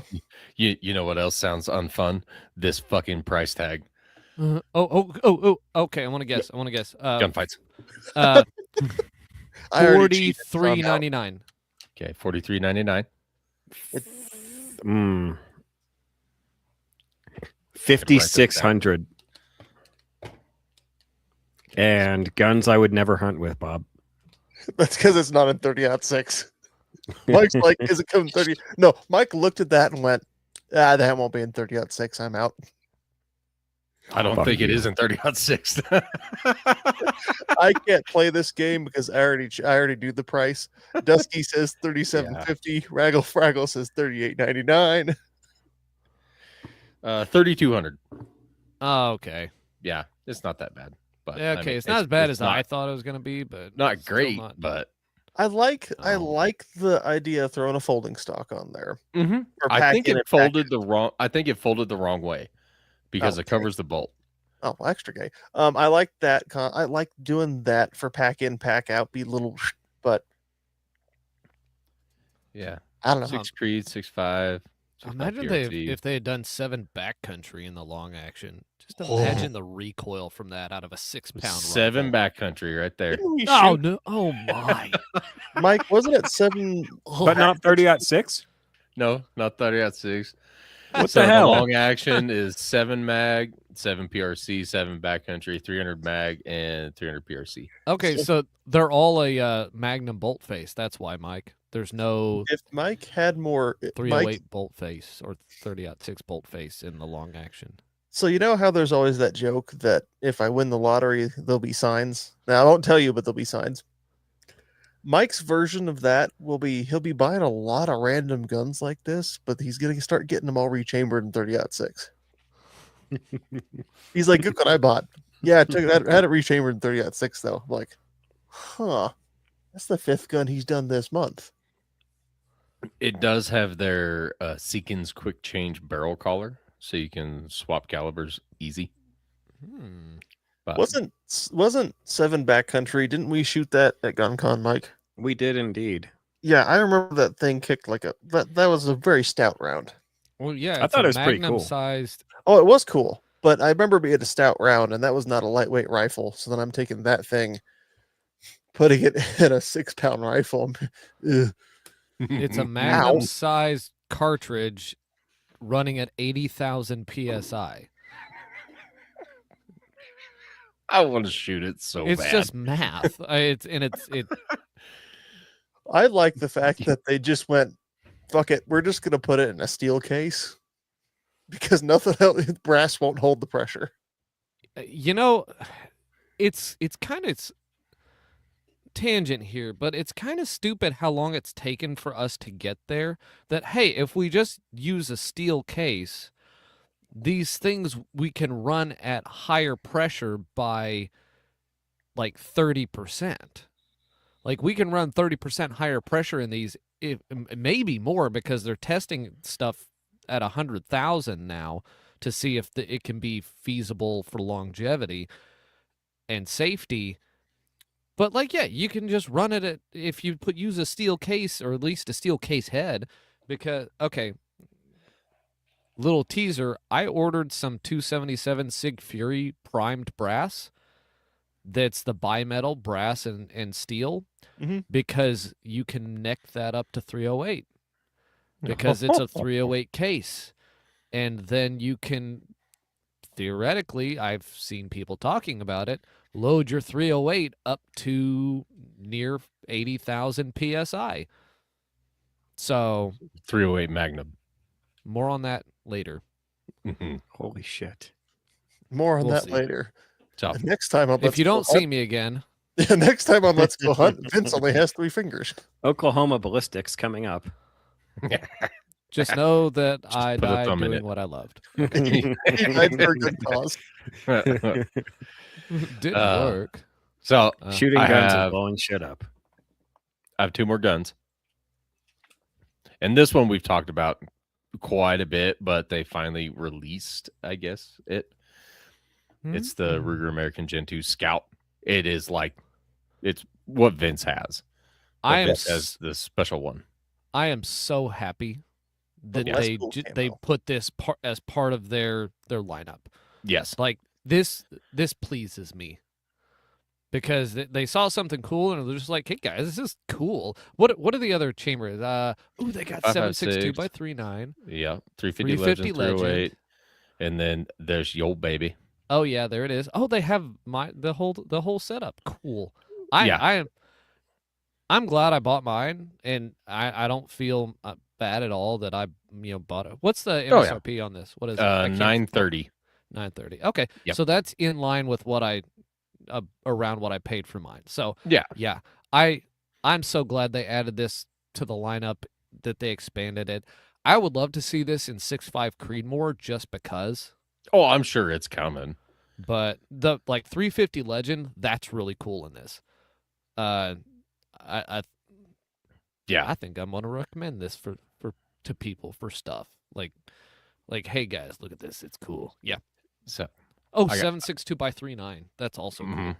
So Oh, that reminds me of a gun I saw. Oh. That I don't have a high interest in, but it reminded me of that whole Ruger gun. The Frunky Mule. I saw that too. Very similar concept. Okay. And more expensive though. I don't hate Yeah. it, but how much more expensive? 15.59. Oh, So about $500 more expensive and uglier to boot. Yeah. They It's an tried to ugly make- gun. And the rail isn't long enough to actually be useful. Like the rail on this one is long enough that you can add something else in front of the scope. But if you look at the rail on this one, it's like the scope will sit out over that rail and cover it. Yeah, they kind of made what that length of rail reminds me of is like mounting a red dot farther forward for like a brush gun. Oh, you could run an offset red dot. True. But I mean, basically, compact, 16.25 inch Mhm. bolt action rifle. They're doing it in 223 and 308. Hey, go down. Scroll down. Is that okay? I wanted to talk about that next one. Oh, well, then That go was on ahead. my list. Have at Yeah. So Like, so Useful. next, CVA has added to their lineup with a rimfire series of bolt action guns that I think are running 18-inch barrels that come threaded. I mean, they're just they're little 22 long rifles. They're sleek looking. The MSRP runs from 400 to 500, and I just kind of like the look of these. I'm very interested in these, and I like you the know, satin. I like that satin finish, that kind of stainless satin finish. I they do. got a stainless satin finish with a composite stock, and then they have a wood stock version with a blued finish. So Ooh. if you want your nice little old blued 22 long rifle, you can get it. And if you want one looks a little more modern, but and it uses 1022 1022 rotary mag. magazines. Yeah. So I'm not. I want to see what the quality of this is. It's CVA, so I'm not really holding Yeah. out for anything crazy. And whether or not this is better than Ruger's lineup of bolt action 22s that take rotary magazines remains to be seen. But I still find it interesting. I like what they did with it. It seems like they got everything that most modern people would want with a bolt action 22. It uses a good magazine. It comes threaded. Like, I think all of their versions are threaded. So automatic suppressor host. Like, boom. Mhm. For not a whole lot of money, I bet they come in well under their MSRP. I think CVA is one that's known for coming in well under their MSRP. So this interests me. I want to know how good that composite stock is really the question, because Ruger's plastic stocks are still kind of flimsy. They do the job, but they're still kind of flimsy. So Yeah. The one thing about the Ruger American Rimfire is though that they come with irons. So some do, I mean, some don't. Actually, I think the threaded versions don't, and the non-threaded versions do come with irons.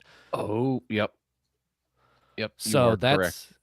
that puts this in the same category as their threaded versions. So, Well, but I don't hate this. if we're gonna bounce back and forth on my page, I both hate this and love this. It has nothing to do with anything other than Henry's got a carbine coming out where it's wood furniture on an FDE. They freaking made Coyote FDE the rest of the rifle. Mhm. And I saw it, and I hated it. I looked at it some more, and it made me want to go grab a rattle can. It made me want to go grab a rattle can and abuse my 4570. Actually, I like this. Does that It- have the tube? What It's is a Henry, this? so it has both the Kingsgate Both, on it okay. and the tube. Okay. Okay. See, this you know what this reminds me of? Like an old patina on an older rifle. It's just Cerakote instead. though. Yeah. This looks Ser- like it came from the first Red Dead Redemption, not Red Dead 2, Yeah. because it's kind of dull. Like the people making the toy gun only had like a choice of 3 colors, and so like brown's closest. So we'll go with brown. Yeah, I mean, I'm not gonna go out and spend $1,200 on a Henry, but like I said, it did make me, but briefly made me want to go abuse my Marlin. You know, if I was in the market for, a Henry lever gun, I definitely wouldn't count out that color scheme. I don't hate it. I don't. Again, I'm not into, which it was a really big thing a couple of years ago for sure. But like the spruced up like tactical lever actions, not my speed. Like whatever. But so when I saw Henry put a freaking tan Cerakote on a lever gun with wood furniture, I was like, gross. And I was like, wait, man, that makes me feel funny things that I don't quite like. Feelings? Yeah, they do happen occasionally. Oh, hey, I'm gonna go back those rim fires. So I actually had it backwards. The blued and walnut model is the one with the highest MSRP. Oh. And It's the wood. The one that you were showing is the XT with a fluted barrel that it comes in at $449 MSRP, and then there's a blued version with a molded gray stock that is the lowest. So actually, the one I like is like right in the middle. Anyway, So I got one more gun. Hit that's us. the one I want. Is it a high point? Guess what it is? Is it High high point. point? It's That'd not be a high point. High point Nope. carbine. Nope. It is the new Browning BAR MK. Oh, Oh, I had I'm not into seen it. that. So I like it. it's pretty slick. They actually came out with a left-hand model now, so it's left-hand eject. Hmm. But yeah, it's And a this, Browning and for BAR. those Is who it don't chambered know, in 30-06? who would be, hang on, for those of you who don't know, who'd be very confused, we're Mm-hmm. not talking Browning automatic rifle. We're talking the other Browning automatic rifle. Yes, the semi. It's not a BAR, it's a BAR. Magnum. It's caliber. a semi-auto hunting rifle, not a trench sweeper from World War One. That's Wah, wah. so fucking slick. It's badass. I What's like it? it a lot. What does it come in chambered in? Is this, it looks like a short action. Is there also a long action? It looks like This it would is have the a long 30-06. action. Okay. So it is quite a chunk. Comes in. MSRP is $2,000. Okay. Damn, Sounds but- about right. Let's see specs. Comes in 308 right now. That's Okay, it. so that's a short action, Mm. Oh, it is short. not a mic. Okay. Yeah. Okay, because yeah, looking you're at this picture, if that was long action, then it is really chunky, like Oh, busty yeah. chunky. It's I lighter want one than of I thought. these chambered in 9.3 by 6.2 Mauser. Very specific. Go on. What? 9.362 is an awesome cartridge. It's feel I do like loosely- their the- mag release. eh, I mean, I've seen worse. I don't know Could what be. the one. I don't know. Is that a BAR mag? Like, is there a specific BAR mag? Does it use something I think they else? have their own magazine. Yeah. I don't know Mhm. enough about them to know what the operation is on it. So Detachable box 10-round magazine. in 308, I'm less interested because I could just Yeah. AR-10. Yeah. If it was in some long action cartridge or something that was a little bit more niche for hunting purposes, I might be more into it. Here's I the would be more left-handed. into it. Like it feels kind of blasphemous to have a BAR that's not 30-06. Let's see what the composite has. Spitz. Oh yeah. Yeah. Odd 6, 300 win, all that happy stuff. Oh, is that yeah, just you- that one model that you looked at? Yeah, that was just the one. I The- guess that's because the it's got the 10 round. Yeah. DBM. Yeah, that one right there. Okay, so there's models that come in Mhm. Odd 6. Okay. All right. Okay. now- All is now right you with have- the world. Now you have his interest. Yeah, I like seeing the BARs hold a special spot in my heart, and I don't know why. I just ever since I saw one, I'm like, yes, I need that. There is something kind of strangely cool about them. Yeah. And I don't know what it is. It's some secret X factor that's just like, what? I don't know why I like you. It's But I it's do. like, why do I want one? It's like the cooler version of what Will was talking about on your guys' last show with that Remington semi-auto. Like this is its daddy. This is like your cool uncle growing up, and then you find out later that he lives in a trailer. And Deals But he's with. still kind of cool. Because like Still got a 4-wheeler that he lets you ride. I don't know anybody else that's cool and lets me ride their Three-wheeler, sir. four-wheeler Three-wheeler. around Yep. the trailer park. Oh man, speaking of three wheelers, when I was growing up, we had a neighbor, older guy, who sold another neighbor's kid his 3-wheeler, And and that kid's parents were all pissed because he made them sign a waiver. It's like, I'm not responsible. And sure enough, like within a week, he'd rolled that thing and broke his arm. Awesome. No shit. Shocking. Yep, no shit. Is that a single action? Like This break is open? this is a so this A is something shingle I've- action? Shingle action. A shingle action shotgun. No. Get with So my ass. another CVA, I guess CVA caught my attention this time around. They have released a single shot break action 28 gauge targeted at turkey hunters.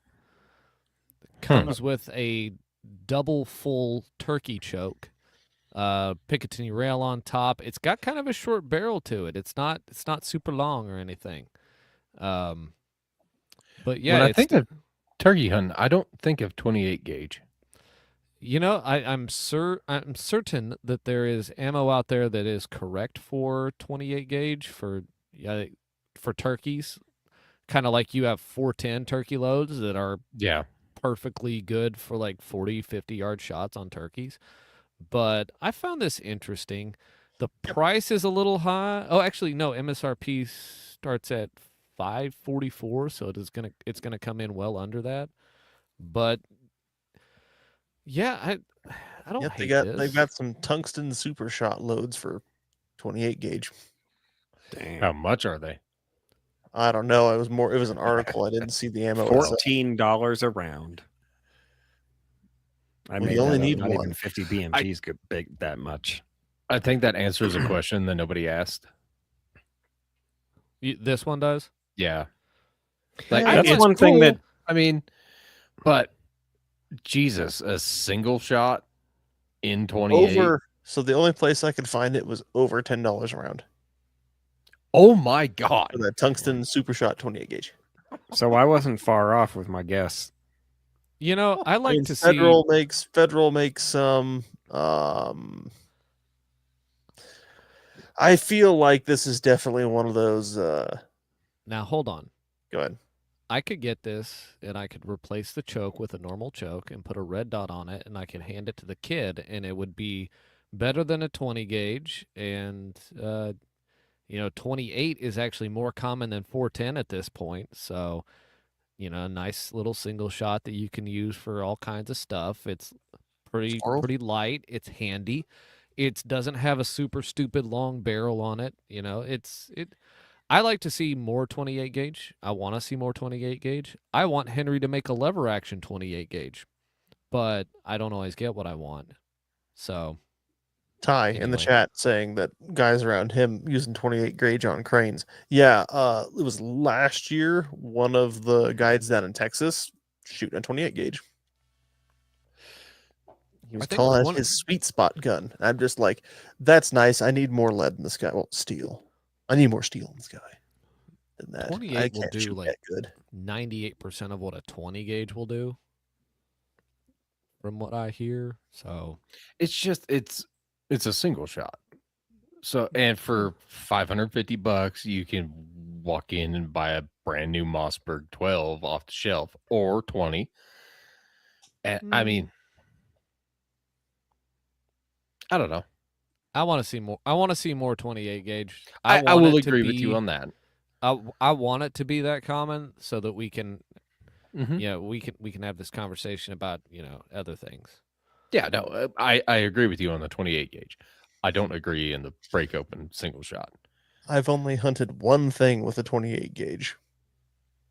That rifle scope behind me. Oh Yeah, right. Yeah, right. yeah, yeah. Last but not least, Least and last. oh no, Is- this is not least. This That is is cool. that is Leastly. No, it is not. Shut up. I don't Okay, even know what it is. I'm just fucking with you. What is? this is the Beretta. Oh, what does it say? This is stupid. Okay, the Beretta 80X Cheetah in Cheetah's back? 32 ACP. It has been. These are tuned guns by Langdon Tactical. Oh, never mind. I'm too poor. No, they're coming in at an MSRP. It doesn't say here, but like $799. Oh wow. Damn. So Didn't know they're- guns came in that cheap anymore. They're tuned guns. They're optics ready, threaded barrels, with a pick rail underneath for a light. I think it says 13 round magazine, something like that. But this is cool because these are fixed barrel guns, and you can just take your 30 caliber suppressor and pop it on here, and bada bing, you're off to the races having fun with your little 32 ACP. That sounds really cool. And for an MSRP of $7.99, it's like I have never wanted a 32 ACP until now, Neither have I. but now I want one. I didn't know I could want a 32 ACP. Oh, I didn't know Dusky's that gonna was go, feelings that could Dusky, that you could. go get one, and go shoot squirrels with it. And report Mhm. back. We expect pictures. But like, yeah, this looks like it shoots great. Like it's got to shoot great. It's got to have no recoil, and you can put a dot on it, and then you can put a suppressor on it, and yeah, this looks just straight up fun.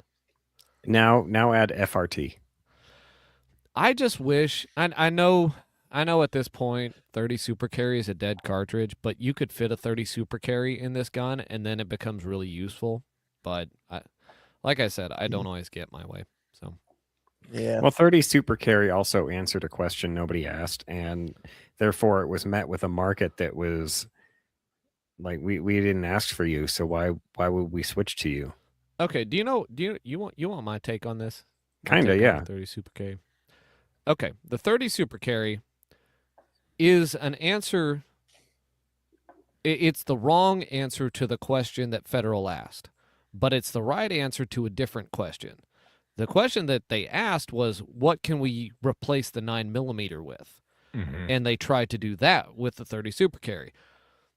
What they should have asked is, what can we replace the 380 with? Mhm. And because they went out there and see, marketing can't make anything something it's not, but it can sure like screw it over if you do the marketing wrong. And they screwed it over because they did the marketing wrong, because they're like, oh, it's so close to the 9mm, blah blah blah blah blah. They compare all of the marketing and compared it to the 9mm. Even the choices in the loads, the 100 and 115 grain loads that they put out for the 30 super carry, were there to compete with the 9mm. Whereas if you go and you look at other 32 caliber handgun cartridges, they all hover around the 80 to 85 to 90 grain bullet weights, and they get higher velocity. You could have gotten 1,400 feet per second with a lighter bullet out of the 30 super carry, and it would have been a screaming little cartridge. But they went with the 100 grain load should have been the heavy one, and they should have put it in any gun where you would put the 380 instead. Like this right here, the Bodyguard 2.0, they should have designed this handgun to increase the grip just a little bit so that you could put 30 super carry in this, because with an 80 or 85 grain bullet, it would have less recoil than a 380 at that point. And it would be going probably 1,300 feet per second with an 85 grain bullet out of this short little barrel, and it would be way more effective than 380. And they should have, like, 380 wasn't going to go away, but they could have knocked off 380 as the main, like, pocket gun cartridge. You'd have probably picked up an extra round in the magazine too, on top Maybe of all that. two. Maybe Yeah, two. at least one, maybe even a couple of them. And then from there, then people would have gone, well, now like this works well in the smaller guns. Why don't we put it in like a P365? And then you would have like a full grip P365 with a 21 round flush fit magazine, and then people would be playing with that. Like, it would have gotten to that point in bigger carry guns if they had first started with like, pick this instead of 380 because it's a better option than 380. I'm on board with this version of the reality. I want to be in Vince's reality now, because I'm Yeah. imagining, 20 plus 1 round mag and a 365 with like plus P. You 30 imagine like a carry. Glock 17 size? Or this would be Oh, 12 man. plus 1 with a flush fit magazine in 30 super carry. And it would be Well, an if you're- 80 to 85 grain bullet going over 1,200 feet per second. but they messed up the loads and they messed up the marketing. They were trying to answer a question that didn't need to be answered, but they have the answer for a different question. It's there. They have it. And they've messed it up enough so far that I don't know that we're going to get there. And it Yeah, I makes don't think me it'll come back. mad. It makes me mad because it's one of those things like the good idea is going in the dustbin of history. Way to break it, Hero.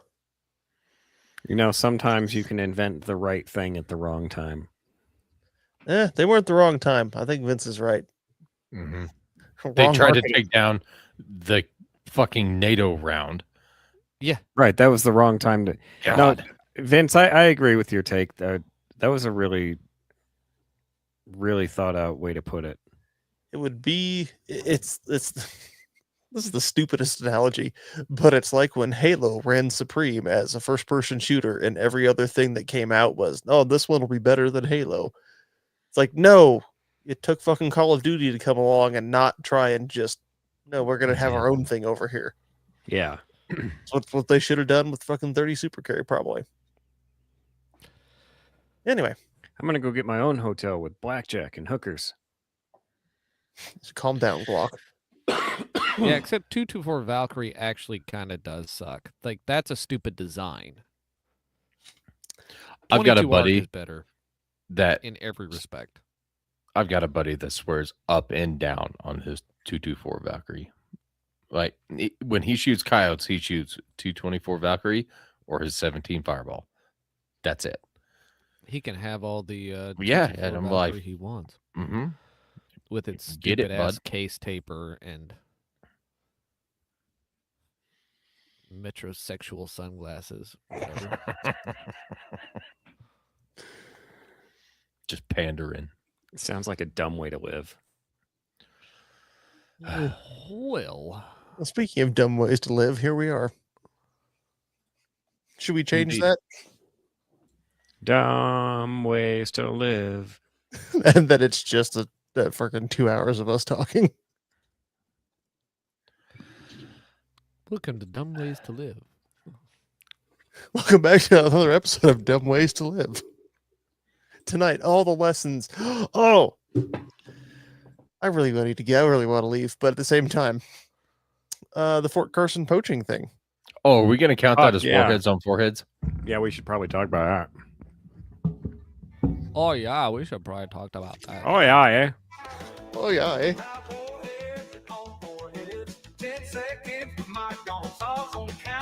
Speaking of dumb ways to live,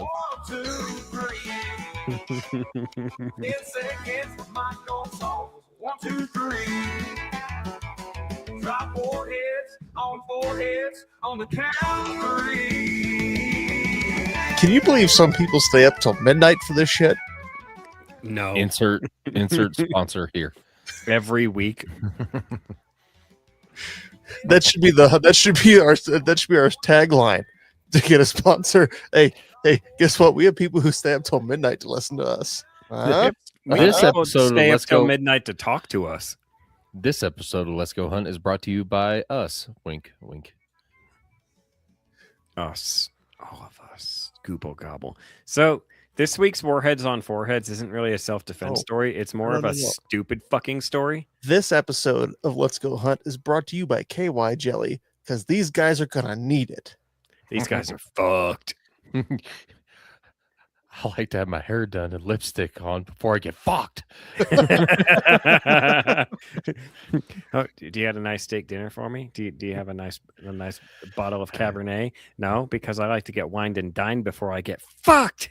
Mhm. Anyway, so Hunter goes out on the property of Fort Carson. Fort Carson is a very, very big place, and hunting is allowed on it in a lot of places. Army So- base in Colorado Springs. Yes. not just is hunting open to many people or just military? You can apply for tags. on the Civilians page. can draw the tag. Yeah. Okay, okay, cool. Thanks, Dave. Mhm. Much better words than mine. So- Yay. This hunter goes out there on the property and he's wandering around hunting legally, comes across this buck carcass. that is missing quote unquote choice cuts of meat and its head. And then he found it odd. Where are these And deer's balls? moving on. He found it odd. He called the Fort Carson Conservation Law Enforcement, who then called CPW.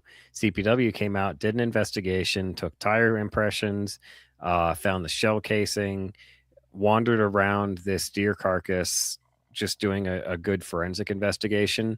And she found an additional deer, a doe, this time, same condition, without the head cut off, but choice cuts of meat taken. And that was about it. So she does a pretty detailed forensic investigation, finds the poacher's truck on camera, and while that's coincidental and everything, just because he was in the area doesn't mean he's the one who did it. It does put him in the area. And so she being the CPW officer, she ended up getting warrants for his truck, his phone, and something else. I don't remember what, but found, like, dude's 21 years old. Of course, he's got pictures of the thing he killed in his phone. There was evidence of it in the truck. Obviously, the truck matched tire impressions up by the carcass. So she finally like presses him, and he breaks down, and he's like, "Yeah, I did it, and I've killed 6 others." Kind of like a serial killer, but with deer. So I was worried no one would ever know.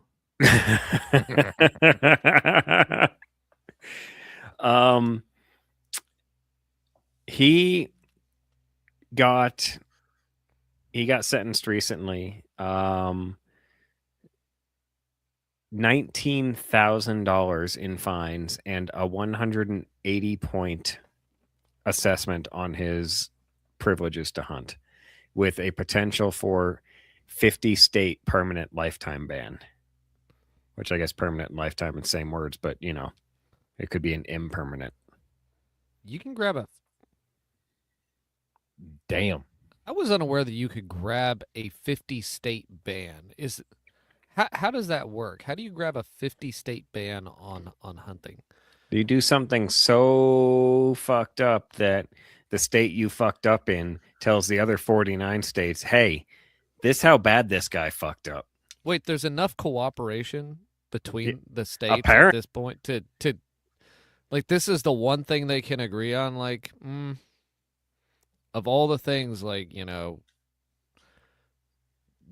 there's a consortium of states that will be like, "Yep, nope, he's out." Yeah. Yep. Hawaii is like, I got you. Don't You worry. you can still come here and kill our chickens. See you guys, I'm going to Guam. It gets banned from hunting in Guam. So it was 3 deer, right?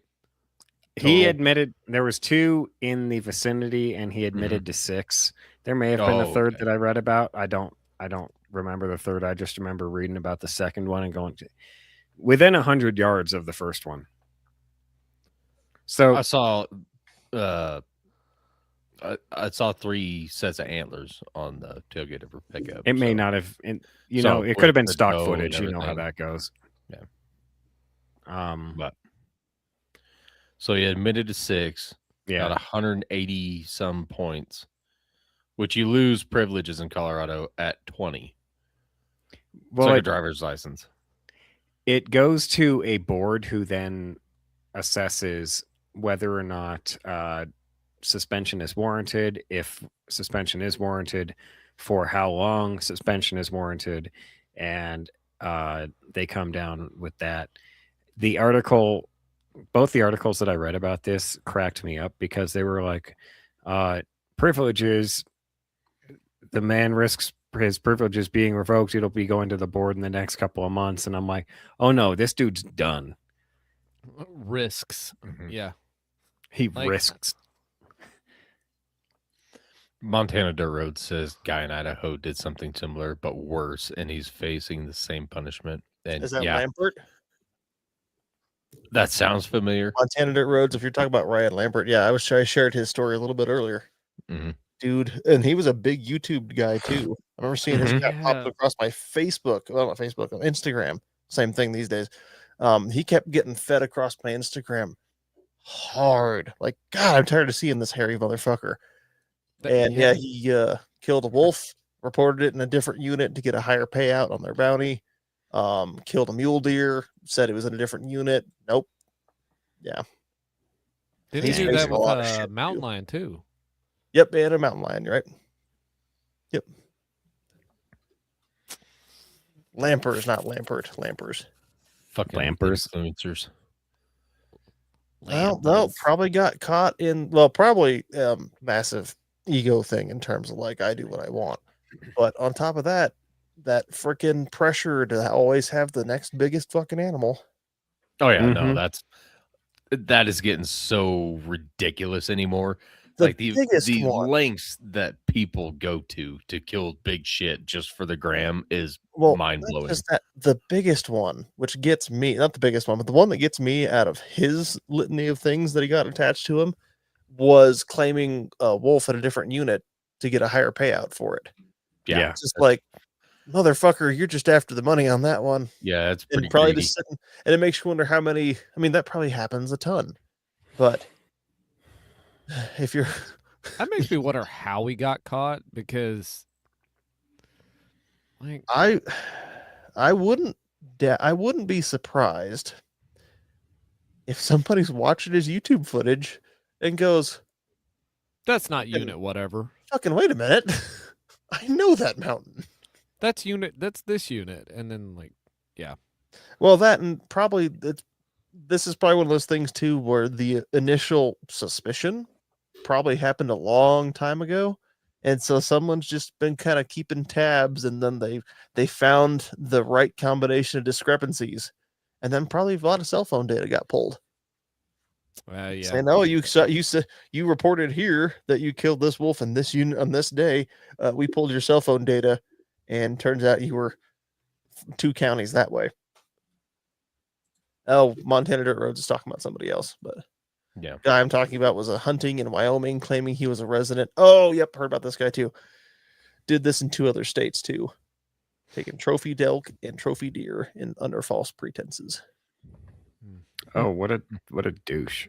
Don't fucking do this shit. I don't think anyone who'd listen to us would, but what a fucking If you do listen to us and you would do this shit, kill yourself.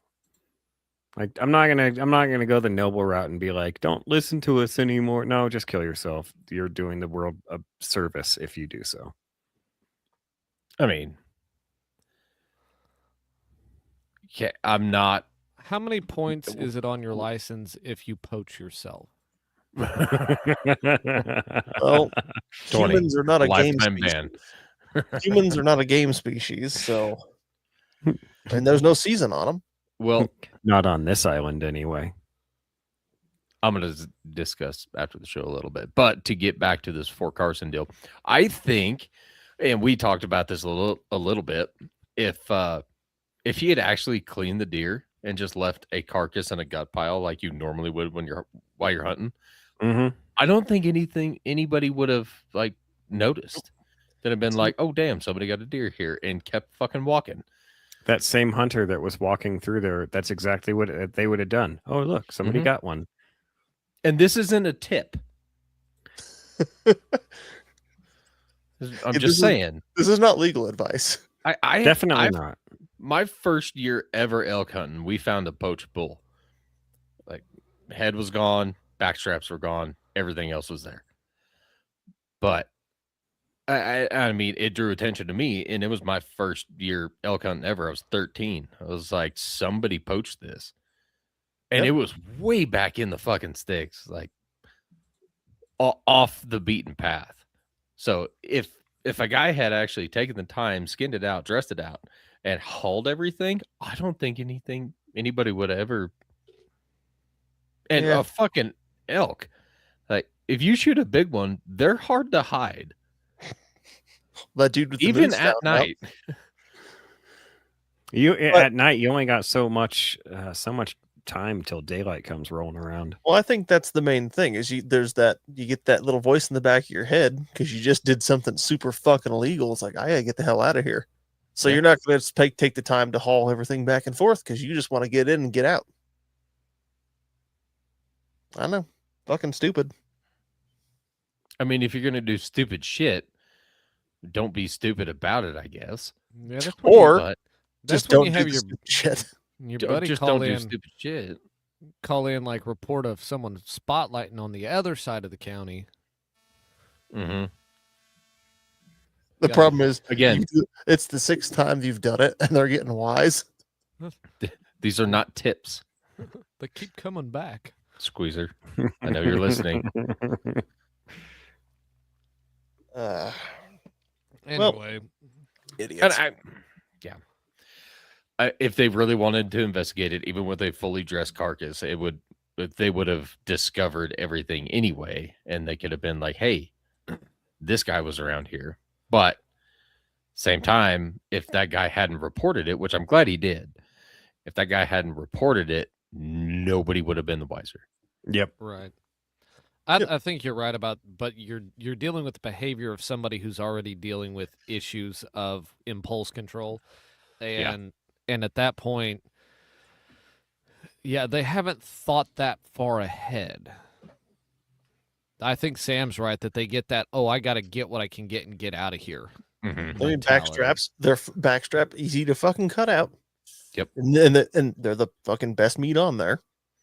So you're taking the backstraps, you're taking that's even on an elk. You can put the backstraps in your fucking pack, throw the rack on the back, and then you're one trip out. Yeah.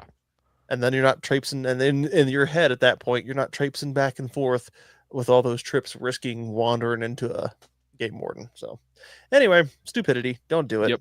If you Nope, do it, don't. you should see what terminal velocity feels like off of a bridge. The Royal Didn't we Gorge. used to yeet communists out of helicopters, or was that communists that Pinochet. used to yeet? Oh, That was Pinochet down in Argentina. what a turd! The amount of knowledge about history that you know makes me feel super dumb. That's okay. The amount of knowledge most people have on other subjects makes me feel dumb. Why do you know so much about commies being thrown out of a helicopter? Well, it's not that hard. I mean, you got a guy named Pinochet. It's awfully close to Pistachio and Pinocchio. Okay, Plus, it was a You- really good idea. you keep your helicopter commies. I'll keep my transmission mounts. Square. We'll balance each other out. Fair enough. Deal. All right. Well, speaking of balance, are we balanced? I mean, Right, we're all 2 is right. hours, so we're Since when? All right then. If you listen to our show, please go leave us a review. All right. If you Betcha. listen to our show, It'll come leave out us a real good. review. And if you don't listen to our show, leave us a review anyway. If you don't listen to our show, you somehow made it this far. Good for you. Yeah, I wish you had a life. I wish I had a life too. Mike, get it over with. No, if Oh, you there's terminal velocity. there is terminal. Found it. 9.8 meters per second. Support the sport. Take a buddy hunting. If you like that buddy, tell him about the show. If you don't like that buddy, fuck up his marketing. Hit us up at lghpodcast.com. Thanks for listening. Let's go hunt. It's 811 before you dig, Montana. That's just info on how to dig. Oh yeah, 411 is news. that's information. I think Commando class. Mike is a meat seeker. I like it. At least Commando class. We could argue about the rest. Commando class, definitely. Bye bye.